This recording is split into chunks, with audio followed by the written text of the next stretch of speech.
നമസ്കാരം. നായാടി മുതൽ നസ്രാണി വരെയുള്ളവരുടെ ഐക്യമെന്ന മുദ്രാവാക്യവുമായി വെള്ളാപ്പള്ളി നടേശൻ മുന്നോട്ട്. NSS SNDP ഐക്യത്തിന് SNDP യോഗം പ്രമേയത്തിലൂടെ അംഗീകാരം നൽകി. ഐക്യം കാലഘട്ടത്തിന്റെ ആവശ്യമെന്ന നിലപാട് പ്രഖ്യാപിച്ച് NSS ഇതിനെ സ്വാഗതം ചെയ്യുകയും ചെയ്തു. നിയമസഭാ തെരഞ്ഞെടുപ്പിന് തൊട്ടു മുൻപ് നടക്കുന്ന ഈ സാമുദായിക ഏകീകരണ നീക്കത്തിന്റെ പൊരുൾ എന്താണ്? തെരഞ്ഞെടുപ്പിൽ UDF-നെതിരായ ഒരു സാമുദായിക ഐക്യമുന്നണി വരുമോ? വെള്ളാപ്പള്ളിയുടെ പരാമർശങ്ങളുടെ ചുവട് പിടിച്ച് നടത്തിയ പരാമർശങ്ങൾ മന്ത്രി സജി ചെറിയാൻ പിൻവലിച്ച് ഖേദം പ്രകടിപ്പിച്ചിട്ടുണ്ട്. LDF-നെതിരായി ന്യൂനപക്ഷ വികാരം അലയടിക്കുമോ? എന്താണ് നിയമസഭാ തെരഞ്ഞെടുപ്പിന് മുൻപ് കേരളത്തിൽ സംഭവിച്ചുകൊണ്ടിരിക്കുന്നത്? ഈ ചർച്ചയിൽ Shri Abin Varkey, Congress, Shri KT Kunhikannan, CPM, doctor G Gopakumar, രാഷ്ട്രതന്ത്ര വിദഗ്ധനാണ് അദ്ദേഹം, തിരുവനന്തപുരത്ത് നിന്ന്, ഡോക്ടർ പ്രേംകുമാർ, ഇടത് സഹയാത്രികൻ, കോഴിക്കോട് നിന്ന്. ആദ്യം ഡോക്ടർ ഗോപകുമാർ, ഇപ്പോൾ നടക്കുന്നത് അപ്രതീക്ഷിതമായ ഒരു വഴിത്തിരിവാണ്. SNDP യോഗവും NSS-ഉം മുമ്പും ഐക്യശ്രമങ്ങളൊക്കെ നടത്തിയിട്ടുണ്ട്. അത് സാമുദായികമായ സംഘടനാപരമായ നിലയിലായിരുന്നുവെങ്കിൽ ഇതിപ്പോൾ ഒരു തെരഞ്ഞെടുപ്പിന് മുമ്പ് UDF-ന് ലക്ഷ്യം വെച്ചുകൂടിയാണ്. എന്ന് മാത്രമല്ല, നായാടി മുതൽ നസ്രാണി വരെ എന്ന് പറയുമ്പോൾ മുസ്ലിങ്ങളെ ഒഴിച്ചു നിർത്തി ബാക്കി എല്ലാ വിഭാഗങ്ങളുടെയും ഒരു ഏകീകരണത്തിന്റെ പ്ലാറ്റ്ഫോം എന്നൊരു സന്ദേശം കൂടി നൽകുന്നുണ്ട്. അത് പ്രായോഗികമാകുമോ ഇല്ലയോ എന്നുള്ളത് വേറെ വിഷയമാണെങ്കിലും ഒരു ഭൂരിപക്ഷ സാമുദായിക ഏകീകരണം നടക്കുകയാണോ? അതിനുള്ള ശ്രമമാണ് SNDP-യും NSS-ഉം ഒക്കെ പരിശ്രമിക്കുന്നത്. പക്ഷെ അത് വിജയിക്കാനുള്ള സാധ്യത തീരെ ഇല്ല എന്നാണ് എനിക്ക് തോന്നുന്നത്. അതിന് ഒരുപാട് കാരണങ്ങളുണ്ട്. പക്ഷേ എന്തായാലും ഇപ്പോഴത്തെ സാഹചര്യത്തിൽ ക്രെഡിബിലിറ്റി എന്ന് പറയുന്നത് രാഷ്ട്രീയത്തിലൊരു പ്രധാന ഘടകമാണ്. ഇവിടെ ഇപ്പോൾ കാണുന്നതെന്ന് പറഞ്ഞാൽ ഈ സമ്മർദ്ദ ഗ്രൂപ്പുകൾക്ക് രാഷ്ട്രീയത്തിൽ സ്വാധീനിക്കാനുള്ള കഴിവുണ്ട്. പക്ഷേ ഇത്തരം കാര്യങ്ങൾ വരുമ്പോൾ സാധാരണ കാണുന്നത് ചേരിമാറ്റങ്ങളാണ്. ഒരു സൈഡിൽ നിന്ന് വേറെ സൈഡിലേക്ക് വരും. ഇപ്പോഴിപ്പോൾ കാണുന്നതൊരു വിശാലമായൊരു മുന്നണി ഉണ്ടാക്കിയെന്ന് ഞങ്ങളുടെ ഭാഷയിൽ പറഞ്ഞാൽ ലൂസ് കോയിലിഷൻ. അത് നസ്രാണി മുതൽ നായാടി വരെ, അല്ലെങ്കിൽ നായാടി മുതൽ നസ്രാണി വരെ, ഇത് ഒരു ഹോംവർക്ക് നടന്നതായിട്ട് കാണുന്നില്ല. മാത്രമല്ല, അതിനുവേണ്ടി മറുവശത്തൊരു ധ്രുവീകരണത്തിലേക്ക് കൊണ്ടുവരാനാണോ ശ്രമിക്കുന്നത്? ഇത് വിജയിക്കാനുള്ള ഒരു സാധ്യതയും ഞാൻ കാണുന്നു. രാഷ്ട്രതന്ത്രത്തിൽ ഞങ്ങൾ ഈ സമ്മർദ്ദ ഗ്രൂപ്പുകളെക്കുറിച്ച് പഠിക്കുന്നുണ്ട്. അവരുടെ ചരിത്രം അറിയാം, അവരുടെ പശ്ചാത്തലം അറിയാം, അവർ മാറി മാറി എടുക്കുന്ന നിലപാടുകൾ അറിയാം. പക്ഷേ ഇപ്പോഴത്തെ സാഹചര്യത്തിൽ ഈ തിരഞ്ഞെടുപ്പിനോടനുബന്ധിച്ച് വരുന്ന ഒരു താൽക്കാലിക കൂട്ടുകെട്ട് എന്നുള്ളതല്ലാതെ ഇതിനൊരു ഫ്രെയിം വർക്കോ ഇല്ലെങ്കിൽ അതിനൊരു കണ്ടിജൻസി, ഇത് വേണം, ഇത് അത്യാവശ്യമാണ്, ഇല്ലെങ്കിൽ പറ്റത്തില്ല, അങ്ങനെയൊന്നും ഒരു സാഹചര്യം ഞാൻ കാണുന്നില്ല. NDAയുടെ നേതാവായിട്ടുള്ള തുഷാർ വെള്ളാപ്പള്ളിയാണ് ഈ ഐക്യത്തിന്റെ പാലമായി അല്ലെങ്കിൽ ഐക്യത്തിന്റെ ഭാഗമായി NSS ഹെഡ്ക്വാർട്ടേഴ്സിലേക്ക് പെരുന്നയിലേക്ക് പോകുന്നത്. തുഷാറിനെ ഒരു മകനെ പോലെ സ്വീകരിക്കും എന്ന് നേരത്തെ നമ്മൾ സുമാരൻ നായർ പറയുന്നതും കേട്ടു. അപ്പോൾ LDF-ന് അനുകൂലമായി സംസാരിക്കുന്നു, അല്ലെങ്കിൽ LDF-ന്റെ നേതാക്കൾക്ക് അനുകൂലമായി സംസാരിക്കുന്നു, UDF-നെ വിമർശിക്കുന്നു, NDA നേതാവ് ഐക്യത്തിന് വേണ്ടി ഒരിടത്ത് നിന്ന് മറ്റൊരിടത്തേക്ക് പോകുന്നു. വളരെ വളരെ അബ്സേർഡ് ആയിട്ടുള്ള കാര്യങ്ങളാണ് നടക്കുന്നത്. ഇത് ഏതെങ്കിലും തരത്തിൽ LDF-ന് ഗുണകരമാകാൻ സാധ്യതയുണ്ടോ? ഇല്ല, LDF-ന് ഗുണകരമാകാൻ ഒരു സാധ്യതയും ഞാൻ കാണുന്നില്ല. ഈ BDJS എന്ന് പറയുന്ന ഒരു പാർട്ടി NDAയുടെ ഒരു ഭാഗമാണെന്നാണ് നമ്മൾ ധരിച്ചിരിക്കുന്നത്. അത് ജനിക്കുമ്പോൾ അതിനെ നാമകരണം ചെയ്ത ആളാണ് ഇപ്പോൾ വെള്ളാപ്പള്ളി നടേശൻ ഒരു ലീഡർഷിപ്പിൽ വന്നിരിക്കുന്നത്. അദ്ദേഹത്തിൻ്റെ മകൻ ഇതിനകത്ത് തുഷാർ വെള്ളാപ്പള്ളി NDAയുടെ ഭാഗമാണെന്നാണ് ഇന്ന് വരെ നമ്മൾ വിചാരിച്ചിരുന്നത്. ഇപ്പോൾ പരസ്യമായിട്ട് നിലപാടെടുത്ത സ്ഥിതിക്ക് തീർച്ചയായിട്ടും മറ്റൊരു വഴിക്കാണ് പോകുന്നത്. അപ്പോൾ ഇത് പൊടുന്നനവേ ഇത് LDF-ന് ഗുണം ചെയ്യുന്ന ഒരു സാഹചര്യമാക്കാനോ ഒരു തരംഗമുണ്ടാക്കാനോ ഒരു സാധ്യതയും ഞാൻ കാണുന്നില്ല. അതെന്തുകൊണ്ടാണെന്ന് പിന്നീടുള്ള ചർച്ചയിൽ തീർച്ചയായും. KT കുഞ്ഞിക്കണ്ണൻ, ഭൂരിപക്ഷ സാമുദായിക ഏകീകരണം LDF-ന് വേണ്ടി നടക്കുന്നു എന്നൊരു നറേറ്റീവാണ് ഉണ്ടാവുന്നത്. നിങ്ങൾ അതെങ്ങനെ കാണുന്നു എന്നുള്ളത് അറിയില്ല. പക്ഷേ ഇതിന്റെ ബാക്ക്ലാഷ് അതിഭയങ്കരമായിരിക്കില്ലേ?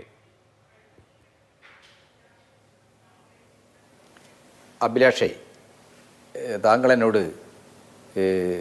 ഇടതുപക്ഷ പ്രസ്ഥാനം ഈ സാമുദായിക ഗ്രൂപ്പുകളെയും പ്രസ്ഥാനങ്ങളെയും എങ്ങനെയാണ് കാണുന്നത് എന്ന ചോദ്യമാണ് ഉന്നയിക്കുന്നത് എന്നാണ് ഞാൻ കരുതുന്നത്. നമ്മുടെ രാജ്യത്തെ ഭരണഘടന അതിൻ്റെ പ്രഖ്യാപിത നിലപാടായി മുന്നോട്ട് വച്ചിട്ടുള്ള സാമൂഹ്യ നീതിയുമായി ബന്ധപ്പെട്ട് മാത്രമേ നമ്മുടേതുപോലുള്ള സമൂഹങ്ങളിൽ സാമുദായിക സംഘടനകൾക്ക് പ്രസക്തിയുള്ളൂ. ഇന്ത്യയിലെ എല്ലാ സംസ്ഥാനങ്ങളിലെയും റീജിയണൽ പാർട്ടികൾ ഒട്ടുമിക്കവാറും സാമുദായികമായ അടിത്തറയിലാണ്. അത് സാമൂഹ്യനീതി തത്വങ്ങളെ മുന്നോട്ട് വെച്ചുകൊണ്ടാണ്. ഏതെങ്കിലും ഒരു വിഭാഗത്തോടുള്ള പ്രത്യേക എതിർപ്പിൻ്റെ അടിസ്ഥാനത്തിൽ ഒരു മുന്നണിയും ഉണ്ടാവില്ല. ഒരു പ്രത്യേക വിഭാഗത്തിൻ്റെ വർഗപരമോ സാമൂഹികവുമായ താല്പര്യങ്ങളെ മുൻനിർത്തി മാത്രമേ ഒരു മുന്നണി ഉണ്ടാകൂ. ഇടതുപക്ഷം കാണുന്നത് കേരളത്തിലെ എല്ലാ സമുദായ വിഭാഗങ്ങളിലെയും പാവപ്പെട്ടവരുടെ, കൃഷിക്കാരുടെ, തൊഴിലാളികളുടെ, ഇടത്തരക്കാരുടെ സംഘടിതമായ ഒരു രാഷ്ട്രീയ പ്രസ്ഥാനമാണ് ഇടതുപക്ഷം എന്ന് പറയുന്നത്. സമുദായ സംഘടനകൾ പലപ്പോഴും അവരുടെ നേതൃത്വം അതാത് കാലങ്ങളിലുള്ള അവരുടെ താല്പര്യങ്ങളുമായി ബന്ധപ്പെട്ട് ഇത്തരം മുന്നണികൾ ഉണ്ടാക്കാൻ ശ്രമിച്ചിട്ടുണ്ട്. ഇപ്പോൾ ഇതെന്താണ്, നായാടി മുതൽ നസ്രാണി വരെയാണ്. നേരത്തെ സമുദായ സംഘടനകളെല്ലാം ചേർന്ന് താത്വികമായി അവലോകനം ചെയ്യുന്നതിനപ്പുറത്ത് പ്രതിപക്ഷ നേതാവിനെ ലക്ഷ്യമിട്ട് പ്രതിപക്ഷ നേതാവിനെ പള്ളു പറയാണ് രണ്ട് നേതാക്കളും, എന്നിട്ടാണ് മുന്നണി ഉണ്ടാക്കുന്നത്. അപ്പൊ ആരെ ലക്ഷ്യം വെച്ച് ആർക്കു വേണ്ടി ആണല്ലോ ഇപ്പൊ നമ്മുടെ മുമ്പിലുള്ള വിഷയം. അല്ല, പ്രതിപക്ഷ നേതാവിനെയാണോ അവർ ലക്ഷ്യം വെക്കുന്നതെന്ന് നമുക്കറിയില്ല. അവർക്കെതിരായിട്ട് ഏതെങ്കിലും വിഭാഗങ്ങൾ ഹെയ്റ്റ് ക്യാമ്പയിൻ നടത്തുന്നുണ്ടെങ്കിൽ അവർക്ക് ആ തലത്തിൽ അതിനുള്ള പ്രതികരണങ്ങൾ ഉണ്ടാക്കാം. വർഗീയമായ ആക്ഷേപങ്ങൾ, അവരെ വളരെ വിദ്വേഷ പ്രചാരണത്തിൻ്റെ രീതിയിലുള്ള അടച്ചാക്ഷേപിക്കലുകൾ, ഇതിനോട് സമുദായ സംഘടനാ നേതാക്കൾക്ക് അഭിപ്രായം ഉണ്ടാകാം. പക്ഷേ സമൂഹത്തിൽ ഒരു മുന്നണി രൂപം കൊള്ളുമ്പോൾ അത് ഇടതുപക്ഷത്തിനാണോ വലതുപക്ഷത്തിനോ ആണോ ഗുണകരമാവുക എന്ന ചോദ്യത്തിന് ഞങ്ങൾ ഒരു സമുദായ സംഘാടനത്തിൻ്റെ തലത്തിൽ പ്രവർത്തിക്കുന്നവരല്ല. എല്ലാ സമൂഹങ്ങളിലെയും സമുദായങ്ങളിലെയും വിഭാഗങ്ങളിലെയും പാവപ്പെട്ടവരുടെ, പണിയെടുക്കുന്നവരുടെ സംഘടിത രാഷ്ട്രീയത്തെ മുൻനിർത്തി അവരുടെ ക്ഷേമത്തെ, വികസനത്തെ മുൻനിർത്തിയുള്ള രാഷ്ട്രീയമാണ് ഞങ്ങൾ മുന്നോട്ട് വെക്കുന്നത്. അതുകൊണ്ട് ഞങ്ങളെ സംബന്ധിച്ചിടത്തോളം ഈ സാമൂഹ്യ വിഭാഗങ്ങളിലെല്ലാമുള്ള അടിസ്ഥാന വിഭാഗങ്ങളുടെ പിന്തുണ ഉറപ്പിക്കുക എന്നുള്ളതാണ്. അല്ലാത്ത രീതിയിലുള്ള മഹാമണ്ഡലങ്ങളുടെ ചരിത്രമൊക്കെ കടന്നുപോയ ഒരു സമൂഹമാണ് കേരളം എന്ന് പറയും. നമുക്ക് എല്ലാവർക്കും അറിയാം. അതെല്ലാം ലക്ഷ്യം വെച്ചത് ഇടതുപക്ഷത്തെയായിരുന്നു. അതിൽ നിന്ന് വ്യത്യസ്തമായ ഒരു സാമൂഹ്യ സാഹചര്യം ഇന്നുണ്ട്. ഭൂരിപക്ഷ മതത്തിൻ്റെതായ ഒരു രാഷ്ട്രീയ അധികാരം സ്ഥാപിക്കാൻ ഹിന്ദു മഹാമണ്ഡലം മുതൽ ഇങ്ങോട്ട് വിവിധ സാമുദായികമായ കൂടിച്ചേരലുകൾ നിങ്ങൾക്ക് എതിരായിരുന്നുവെങ്കിൽ, അല്ലെങ്കിൽ ഇടതുപക്ഷ പൊതുബോധത്തിനെതിരായിരുന്നുവെങ്കിൽ, കൺസർവേറ്റീവ് ആയിട്ടുള്ള നീക്കമായിരുന്നുവെങ്കിൽ, ഇപ്പോൾ ഇത് നിങ്ങൾക്ക് അനുകൂലമെന്ന് വ്യാഖ്യാനിക്കപ്പെടുന്ന വിധത്തിലെങ്കിലുമാണ്, ഏറ്റവും കുറഞ്ഞത് അങ്ങനെ വ്യാഖ്യാനിക്കപ്പെടുന്ന വിധത്തിലെങ്കിലുമാണ്. ഇതൊരു ശീർഷാസന കാഴ്ചയാണ്. അപ്പോൾ സാധാരണ നിലയിൽ സാമുദായികമായ ഇതുപോലെയുള്ള സംഘാടനങ്ങളെ അതിരൂക്ഷമായി അതിനിശിതമായി വിമർശിക്കേണ്ട ശ്രീ കെ ടി കുഞ്ഞുകണ്ണനൊക്കെ വളരെ ലോലമായ ഭാഷയിൽ അതിനെ താത്വികമായി അവലോകനം ചെയ്യാണിപ്പോൾ. അല്ല, താത്വികമായ അവലോകനങ്ങൾ അവ്യക്തതകളും ആശയക്കുഴപ്പങ്ങളും ഉണ്ടാക്കി ഇടതുപക്ഷത്തെ ആകെ പ്രതിസന്ധിയിലാക്കുക എന്നൊരു രാഷ്ട്രീയ അജണ്ട, ആ രീതിയിലുള്ള ഒരു മാധ്യമ അജണ്ട നിലനിൽക്കുന്ന സമൂഹത്തിൽ ഇതിൻ്റെയൊക്കെ പിറകിലുള്ള താല്പര്യങ്ങളെ രാഷ്ട്രീയമായിട്ട്, താത്വികമായിട്ടല്ല രാഷ്ട്രീയമായി തന്നെ മനസ്സിലാക്കാൻ നമ്മൾ തയ്യാറാക്കണം. രാഷ്ട്രീയം എപ്പോഴും താത്വികതയുമായി ബന്ധപ്പെട്ട് നിൽക്കുന്ന ഒരു കാര്യമാണ്. അതിനെ രാഷ്ട്രീയമായി തന്നെ മനസ്സിലാക്കാൻ നമ്മൾ തയ്യാറാകണം. കേരളത്തിൽ കനകോലു തന്ത്രമനുസരിച്ച് അത്യന്തം വൈകാരികമായ ഒരു വിദ്വേഷ പ്രചരണമാണ് ഇടതുപക്ഷത്തിനെതിരായി നടക്കുന്നത്. അത് അഭിലാഷിന് അറിയാത്തതല്ലോ. ഈ ചർച്ചയിൽ പങ്കെടുക്കുന്ന എല്ലാ പാനലിസ്റ്റുകൾക്കും അറിയാവുന്നതല്ലേ. തലശ്ശേരി കലാപത്തെ ആസൂത്രണം ചെയ്ത് പിണറായി വിജയനാണ് എന്ന് വരെ പറയുകയാണ്. കേരള സമൂഹം അത് നിശബ്ദമായി കേട്ടു നിൽക്കുകയാണോ? കൊടും നുണ, കടുത്ത വിദ്വേഷം ഉണ്ടാക്കുന്ന രീതിയിൽ പ്രചാരണം നടത്തുകയാണ്. 563 പള്ളികൾ പൊളിക്കുന്നതിന് നേതൃത്വം കൊടുത്ത ആളാണ്. തലശ്ശേരി കലാപം ആസൂത്രണം ചെയ്ത ആളാണ്. പിണറായി വിജയൻ എന്ന് പ്രചരിപ്പിക്കുകയാണ്. ഈ രീതിയിൽ വിദ്വേഷ പ്രചരണം നടത്തി എല്ലാ യുക്തിബോധത്തെയും തകർക്കുന്ന, എല്ലാ വസ്തുതകളെയും നിഷേധിക്കുന്ന ഒരു വിദ്വേഷ ക്യാമ്പയിൻ കനകോലു തന്ത്രമനുസരിച്ച് ഇവിടെ നടക്കുകയാണ്. അങ്ങനെ നടക്കുന്ന ഒരു സമൂഹത്തിനകത്ത് തങ്ങളുടെ സങ്കുചിതമായ താല്പര്യങ്ങൾക്ക് വേണ്ടി ചവിട്ടും കുത്തും തിരിമറിയലും ഒക്കെ നടത്തുകയാണ് UDF. അബദ്ധപൂർണമായ ഒരു രാഷ്ട്രീയ സാഹചര്യത്തിലേക്ക് കേരളത്തെ എത്തിക്കുകയാണ്. അപകടകരമായ രാഷ്ട്രീയ സാഹചര്യത്തിലേക്ക് കേരളത്തെ എത്തിക്കുന്നു എന്ന പോയിന്റിനോട് ഞാൻ യോജിക്കുന്നു. ആരൊക്കെയാണ് അതിൽ കോൺട്രിബ്യൂട്ട് ചെയ്യുന്നത് എന്നുള്ള കാര്യത്തിൽ തർക്കമുള്ള ശ്രീ അബിൻ വർക്കി, സാധാരണ നിലയിൽ UDFന്, കോൺഗ്രസിന് സാമൂഹ്യ സംഘടനകളുമായി വലിയ അടുപ്പമാണ്. എന്ന് മാത്രമല്ല, ഈ സാമുദായിക സംഘടനകളൊക്കെ രാഷ്ട്രീയ പാർട്ടി രൂപീകരിച്ച ഘട്ടത്തിൽ അത് UDFന്റെ അല്ലെങ്കിൽ ഐക്യ കക്ഷികളുടെ സ്വാഭാവിക ഘടകകക്ഷിയായിരുന്നു. എല്ലാ കാലത്തും സാമുദായിക സംഘടനകളുടെ പ്രധാനപ്പെട്ട ഒരു ട്രസ്റ്റ് ബേസ് എന്ന് പറയുന്നത് UDFലോ കോൺഗ്രസിലോ ഒക്കെ ആയിരുന്നു. ഇത് നമ്മൾ ആദ്യമായി അങ്ങനെ അല്ലാതെ കാണുകയാണ്. കേരളത്തിലെ 2 പ്രബല സാമുദായിക സംഘടനകൾ നിങ്ങൾക്കെതിരെ യുദ്ധം പ്രഖ്യാപിക്കുമ്പോൾ അതിനോടുള്ള സമീപനം എന്താണ്? അങ്ങനെ ഒരു സാമുദായിക സംഘടനകൾ ഞങ്ങൾക്കെതിരെ യുദ്ധം പ്രഖ്യാപിച്ചു, പാർട്ടിക്കെതിരെ യുദ്ധം പ്രഖ്യാപിച്ചു എന്നൊന്നും ഞങ്ങൾ കരുതുന്നില്ല. ഒന്ന്, മന്നത്ത് പത്മനാഭൻ്റെ പ്രസ്ഥാനത്തിനും ആർ ശങ്കറിൻ്റെ പ്രസ്ഥാനത്തിനും കോൺഗ്രസിനോട് യുദ്ധം ചെയ്യേണ്ടതായിട്ടുള്ള യാതൊരു സാഹചര്യവും ഇന്നുമില്ല എന്നുള്ളത് തന്നെയാണ് ഞങ്ങൾ വിശ്വസിക്കുന്നത്. അതുകൊണ്ട് ആ സാമുദായിക സംഘടനകളുമായി ഞങ്ങൾക്ക് ആർക്കും ഒരു യുദ്ധമില്ല എന്നുള്ളത് ആദ്യമേ പറഞ്ഞു വയ്ക്കാൻ ആഗ്രഹിക്കുക. രണ്ടാമത്തെ കാര്യം, ഈ CPMനെ സംബന്ധിച്ചിടത്തോളം ഇപ്പോൾ ഇത്രയും തിരഞ്ഞെടുപ്പിൻ്റെ അടുക്കൽ വന്ന് നിൽക്കുമ്പോൾ CPM ഏതെങ്കിലും ഒരു ഘട്ടത്തിൽ അവരുടെ സർക്കാരിനെക്കുറിച്ച് പറഞ്ഞ് നമ്മൾ ആരും കേൾക്കുന്നില്ല. കാരണം മുഴുവനായി തന്നെ ഈ സമുദായം അല്ലെങ്കിൽ മതം, വർഗീയത, കലാപം എന്നുള്ളതല്ലാതെ CPMൻ്റെ ഭാഗത്തു നിന്ന്, നേതാക്കന്മാരുടെ ഭാഗത്തു നിന്ന് ഈ അടുത്ത കാലഘട്ടത്തിൽ ഒരു പ്രസ്താവന ഉണ്ടായതായി നമ്മളാരും കരുതുന്നുമില്ല. ഇപ്പോൾ ഇതിനൊരു തുടർച്ചയുണ്ട്, ഇതിനൊരു പാറ്റേൺ ഉണ്ട് അഭിലാഷ്. ഇത് ഏതെങ്കിലും ഒരു സജി ചെറിയാൻ ഒരു ദിവസം രാവിലെ വന്ന് നിഷ്കളങ്കനായി അങ്ങ് പറഞ്ഞതല്ല. കാരണം ഇത് CPM തുടരുന്ന ഒരു പാറ്റേൺ ശ്രദ്ധിക്കണം. ഒന്ന്, ബഹുമാനപ്പെട്ട കേരളത്തിൻ്റെ മുഖ്യമന്ത്രി തന്നെയാണ് ദ ഹിന്ദു ദിനപത്രത്തിന് ഒരു അഭിമുഖം കൊടുത്തത്. ആ ഹിന്ദു ദിനപത്രത്തിൻ്റെ അഭിമുഖം എത്രമാത്രം അപകടകരമാണ് എന്നുള്ളത് നമ്മൾ വായിച്ചതാണ്. അപ്പോൾ മുഖ്യമന്ത്രി അതിന് ശേഷം പറഞ്ഞത്, മുഖ്യമന്ത്രി പറഞ്ഞില്ല, മുഖ്യമന്ത്രിയുടെ പ്രസ് സെക്രട്ടറി പറഞ്ഞത് ഇത് ഞങ്ങൾ എഴുതി കൊടുക്കാത്ത ഒരു സാധനം അവർ പ്രിൻ്റ് ചെയ്തതാണ് എന്നാണ് പറഞ്ഞത്. അപ്പോൾ അങ്ങനെയാണെങ്കിൽ 1.5 കൊല്ലമായി ആ പ്രിൻറ്റിങ് കിടന്നിട്ട് ഇന്നേ വരെ ദ ഹിന്ദു ദിനപത്രത്തിനെതിരെ ഒരു നിയമ നടപടി സ്വീകരിക്കാൻ മുഖ്യമന്ത്രി തയ്യാറായിട്ടുണ്ടോ എന്ന് പറഞ്ഞാൽ ആ ദിനപത്രത്തിൽ വന്ന ആർട്ടിക്കിളിനെ അവർ എൻഡോഴ്സ് ചെയ്യുകയാണ്. 2, ശ്രീ AK ബാലൻ, അദ്ദേഹം 2 അപകടകരമായ പ്രസ്താവന നടത്തി. ഒന്ന്, ജമാഅത്തെ ഇസ്ലാമിയുമായി ബന്ധപ്പെട്ട് കേരളത്തിൽ UDF വന്നാൽ ജമാഅത്തെ ഇസ്ലാമിയാണ് കേരളത്തിലെ ആഭ്യന്തര വകുപ്പ് ഭരിക്കാൻ പോകുന്നതെന്ന് പറഞ്ഞു. യാതൊരു വിധത്തിലുമുള്ള ഉത്തരവാദിത്തമില്ലാത്ത, യാതൊരു വിധത്തിലുമില്ല വസ്തുതയില്ലാത്ത ഒരു പ്രസ്താവനയാണ് ശ്രീ AK ബാലൻ നടത്തിയത്. തള്ളി പറയാൻ ഇതേവരെ CPM തയ്യാറായിട്ടില്ല.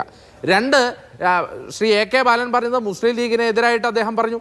അതുപോലെ തന്നെ ഈ ന്യൂനപക്ഷ സമുദായത്തിനെ അകറ്റി നിർത്തിക്കൊണ്ട് വകഞ്ഞു മാറ്റിക്കൊണ്ട് നിർത്താൻ അദ്ദേഹം ശ്രമിച്ചു. അപ്പോഴും ഇവരാരും തള്ളി പറയുന്നില്ല എന്നുള്ളത് അറിയാം. മാറാട് കലാപം എന്ത് കോണ്ടക്സ്റ്റാ എനിക്കതാ മനസ്സിലാവാത്ത. കേരളത്തിൽ ഒരു കലാപത്തിൻ്റെയോ അത് ചർച്ച ചെയ്യേണ്ടതായിട്ടുള്ള ഏതെങ്കിലും ഒരു കോണ്ടക്സ്റ്റ് ഉണ്ടോ? ഒരു കോണ്ടക്സ്റ്റുമില്ലാത്ത ഒരു ദിവസം രാവിലെ AK ബാലൻ വന്നിട്ട് പറയുകയാണ് മാറാട് കലാപം ഓർമ്മയില്ലേ എന്ന്. അപ്പോൾ ഇവരുടെ ഉദ്ദേശം എന്താണ്, ഇൻറ്റൻഷൻ എന്താണ്? അപ്പോൾ അത് നമ്മൾ ശ്രദ്ധിക്കണം. 3ാമതാണ് സജി ചെറിയാൻ്റെ പ്രസ്താവനയെ നമ്മൾ കാണേണ്ടത്. യാതൊരു വിധം ഇപ്പോൾ നിങ്ങൾക്കറിയാമല്ലോ, ഓരോ പ്രദേശത്തും അവിടെ ജയിച്ചു വന്നവരുടെ ജാതിയും മതവും നോക്കാൻ പോയാൽ നമുക്ക് അതിനെ നേരമുണ്ടാവുകയുള്ളൂ. ഞാൻ ഇപ്പോൾ കാസർഗോഡ് മുതൽ തിരുവനന്തപുരം വരെയുള്ള എല്ലാത്തിനെയും കണക്ക് വെച്ച് വേണമെങ്കിൽ പ്രതിപാദിക്കാൻ തയ്യാറാണ്. ഇപ്പോൾ ഈ മലപ്പുറത്ത് തന്നെ സജി ചെറിയാൻ പറഞ്ഞ മലപ്പുറത്ത് CPM നിർത്തിയ കൂടുതൽ കാൻഡിഡേറ്റ്സ് ആരാണ്? നമുക്ക് അങ്ങനെ കാണാൻ പറ്റുമോ? അത് ഓരോ പ്രദേശത്തിൻ്റെതായ സാഹചര്യം നോക്കി കാൻഡിഡേറ്റ്സിനെ നമ്മൾ നിർത്തുന്നതാണ്. അതിൽ പോലും ഒരു ആളുടെ പേര് നോക്കി അവിടെ വർഗീയത കാണുന്നത് അതേ നരേന്ദ്രമോദിയുടെ വർഗീയതയാണ്, വേഷം നോക്കി വർഗീയത കാണുന്ന. അപ്പോൾ ഇതിനൊരു പാറ്റേൺ ഉണ്ട്. ഈ പാറ്റേണിൻ്റെ ഉദ്ദേശം എന്ന് പറഞ്ഞാൽ കേരളത്തിൽ ഒരു ഭൂരിപക്ഷ വർഗീയത ഉണ്ടാക്കി, RSSനേക്കാൾ മുകളിൽ ഭൂരിപക്ഷ വർഗീയത ഉണ്ടാക്കി ഭൂരിപക്ഷ പ്രീണനം നടത്തുക എന്നുള്ളതാണ്. ശരി, ഈ പറഞ്ഞ 3 പ്രസ്താവനകൾ ശ്രദ്ധിച്ചു, ചർച്ച ചെയ്തു. അതേ സമയത്ത് തന്നെ ഉണ്ടാകുന്ന മറ്റു പല പ്രസ്താവനകളുണ്ട്. നമ്മൾ ഭരണം പിടിക്കേണ്ടത് MLA-മാരെയും മന്ത്രിമാരെയും ഉണ്ടാക്കാൻ വേണ്ടിയിട്ടുള്ള സമുദായത്തിന് വേണ്ടിയാണെന്ന് പറഞ്ഞത് മുസ്ലിം ലീഗിന്റെ നേതാവ് KM ഷാജിയാണ്. നേരത്തെ ശ്രീ കുഞ്ഞിക്കണ്ണൻ ഉദ്ധരിച്ച തലശ്ശേരി കലാപം, മാറാട് കലാപം ബാലൻ ഉദ്ധരിച്ചു എന്ന് പറഞ്ഞല്ലോ. തലശ്ശേരി കലാപത്തിന്റെ സൂത്രധാരൻ പിണറായി വിജയനാണെന്ന മട്ടിൽ പറഞ്ഞത് KM ഷാജിയാണ്. മറ്റനേകം പ്രസ്താവനകൾ ഞാൻ ഓരോന്നോരോന്നായി പറയുന്നില്ല. ശരി, ഇത് ശ്രദ്ധിക്കണം എന്ന് പറയുമ്പോൾ അപ്പുറത്തെ കാര്യം ശ്രദ്ധിക്കണ്ടേ? ഇപ്പോൾ CPM-ന്റെ മറ്റു നേതാക്കൾ തള്ളി പറഞ്ഞോ എന്ന് ചോദിക്കുന്നത് പോലെ ലീഗിന്റെ നേതാക്കളെ കോൺഗ്രസ് തള്ളി പറഞ്ഞോ? ഇല്ലല്ലോ. ഈ പരാമർശങ്ങളെ തള്ളി പറഞ്ഞോ? ഇല്ലല്ലോ. അതായത് KM ഷാജി നടത്തിയ പ്രസ്താവന എന്തായിരുന്നു? KM ഷാജി നടത്തിയ പ്രസ്താവന, അന്ന് ഈ പറയുന്ന മുഖ്യമന്ത്രി ഉൾപ്പെടെയുള്ള ആളുകൾ മുസ്ലിം വിഭാഗത്തിനെ വേർതിരിച്ച് കണ്ടുകൊണ്ട് അല്ലെങ്കിൽ മുസ്ലിം വിഭാഗം മറ്റെന്തോ വലിയ കുഴപ്പക്കാരാണെന്ന് ചിത്രീകരിക്കാൻ ശ്രമിക്കുമ്പോഴാണ് ഈ നാട്ടിൽ കോൺഗ്രസ് അധികാരത്തിൽ വന്നാൽ, UDF അധികാരത്തിൽ വന്നാൽ മുസ്ലിം സമുദായത്തെ വേർതിരിച്ച് കാണാത്ത ഒരു സർക്കാർ വരുമെന്നാണ് അദ്ദേഹം ഉദ്ദേശിച്ചത്. അദ്ദേഹം അതാണ് പറഞ്ഞത്. ഞാനും അത് പറയുന്നു. ഒരു വിഭാഗത്തെ മാത്രം മാറ്റി നിർത്തുന്ന ഒരു സർക്കാർ ആയിരിക്കില്ല കോൺഗ്രസിന്റെ സർക്കാർ. അത് മുസ്ലിം എന്നല്ല, അത് ഹിന്ദു എന്നല്ല, അത് ക്രിസ്ത്യാനി എന്നല്ല, അത് മതമുള്ളവനെന്നല്ല, മതമില്ലാത്തവനെന്നുള്ളതല്ല. ആരെയും വേർതിരിച്ച് കാണാത്ത ഒരു സർക്കാരായിരിക്കും കേരളം വരാൻ പോകുന്നത്. അതാണ് ശ്രീ KM ഷാജി പറഞ്ഞത്. പിന്നെ ഒരു തരത്തിലുള്ള വർഗീയ പ്രസ്താവനകളെ ഞങ്ങൾ അനുകൂലിക്കുന്നില്ല. ഞങ്ങൾ ആരെങ്കിലും ഒരു വർഗീയതയ്ക്ക് തിരികൊളുത്താൻ വേണ്ടി ഏതെങ്കിലും പ്രസ്താവന നടത്തുന്നുണ്ടോ അഭിലാഷ്? ഞങ്ങൾ ഇവർക്ക് മറുപടി പറയേണ്ട സാഹചര്യമല്ലേ കേരളത്തിലുള്ളത്? ഇവർ പറയുന്ന വർഗീയത, ആ വർഗീയതയ്ക്ക് മറുപടി പറയേണ്ട ഗതികേടിലാണ് ഞങ്ങളുള്ളത്. ശരി, ഡോക്ടർ പ്രേംകുമാർ, ഇപ്പോൾ ഇവിടെ ശ്രീ KT കുഞ്ഞിക്കണ്ണൻ ഒരു പരാതി പറഞ്ഞു. അത് ഇടതുപക്ഷത്തെ ന്യൂനപക്ഷ വിരുദ്ധരായി ചിത്രീകരിക്കുകയാണ്. അതിനുള്ള നറേറ്റീവുകൾ എമ്പാടും പരക്കുകയാണ്. അതിൻ്റെ മുഖ്യ സൂത്രധാരൻ കനകോലുവാണ് എന്നൊക്കെ പറഞ്ഞു. ഓക്കെ, അങ്ങനെ ഒരു നറേറ്റീവ് ഉണ്ടെങ്കിൽ അതിന് എണ്ണ ഒഴിച്ചു കൊടുക്കുന്നത്, അതിന് സാഹചര്യം ഒരുക്കി കൊടുക്കുന്നത്, അതിന് കത്തിച്ചു കൊടുക്കുന്നത് ആരാണ്? ഇപ്പോൾ AK ബാലൻ ഇവിടെ പറഞ്ഞ ആ മാറാട് പ്രസ്താവന, ജമാഅത്തെ ഇസ്ലാമി ആഭ്യന്തരമന്ത്രിയാകും UDF അധികാരത്തിലെത്തിയാലെന്ന് പറഞ്ഞു. അതുപോലെ മാറാട് കലാപം ഉണ്ടാവുമെന്ന് പറഞ്ഞു. കനകോലുവോ അതല്ലെങ്കിൽ ജമാഅത്തെ ഇസ്ലാമിയോ സ്വാധീനിച്ചിട്ടാണോ AK ബാലൻ അങ്ങനെ പറഞ്ഞത്? സജി ചെറിയാന്റെ കാര്യം ഇവിടെ നമ്മൾ ഉദ്ധരിച്ചു. CPM നേതാക്കൾ ആവർത്തിച്ച് പറയുന്ന, മുന്നോട്ട് വെക്കുന്ന നറേറ്റീവ് ഉണ്ട്. അപ്പോൾ ആരാണ് ന്യൂനപക്ഷ വിരുദ്ധരായി CPM-നെ ചിത്രീകരിക്കുന്നത്? സ്വന്തം നേതാക്കളുടെ വായിൽ നിന്ന് വരുന്ന കാര്യങ്ങൾ കൺട്രോൾ ചെയ്യാൻ പറ്റാത്തൊരു പാർട്ടി അങ്ങനെ പരിതപിച്ചിട്ട് പരാതി പറഞ്ഞിട്ട് എന്താ കാര്യം?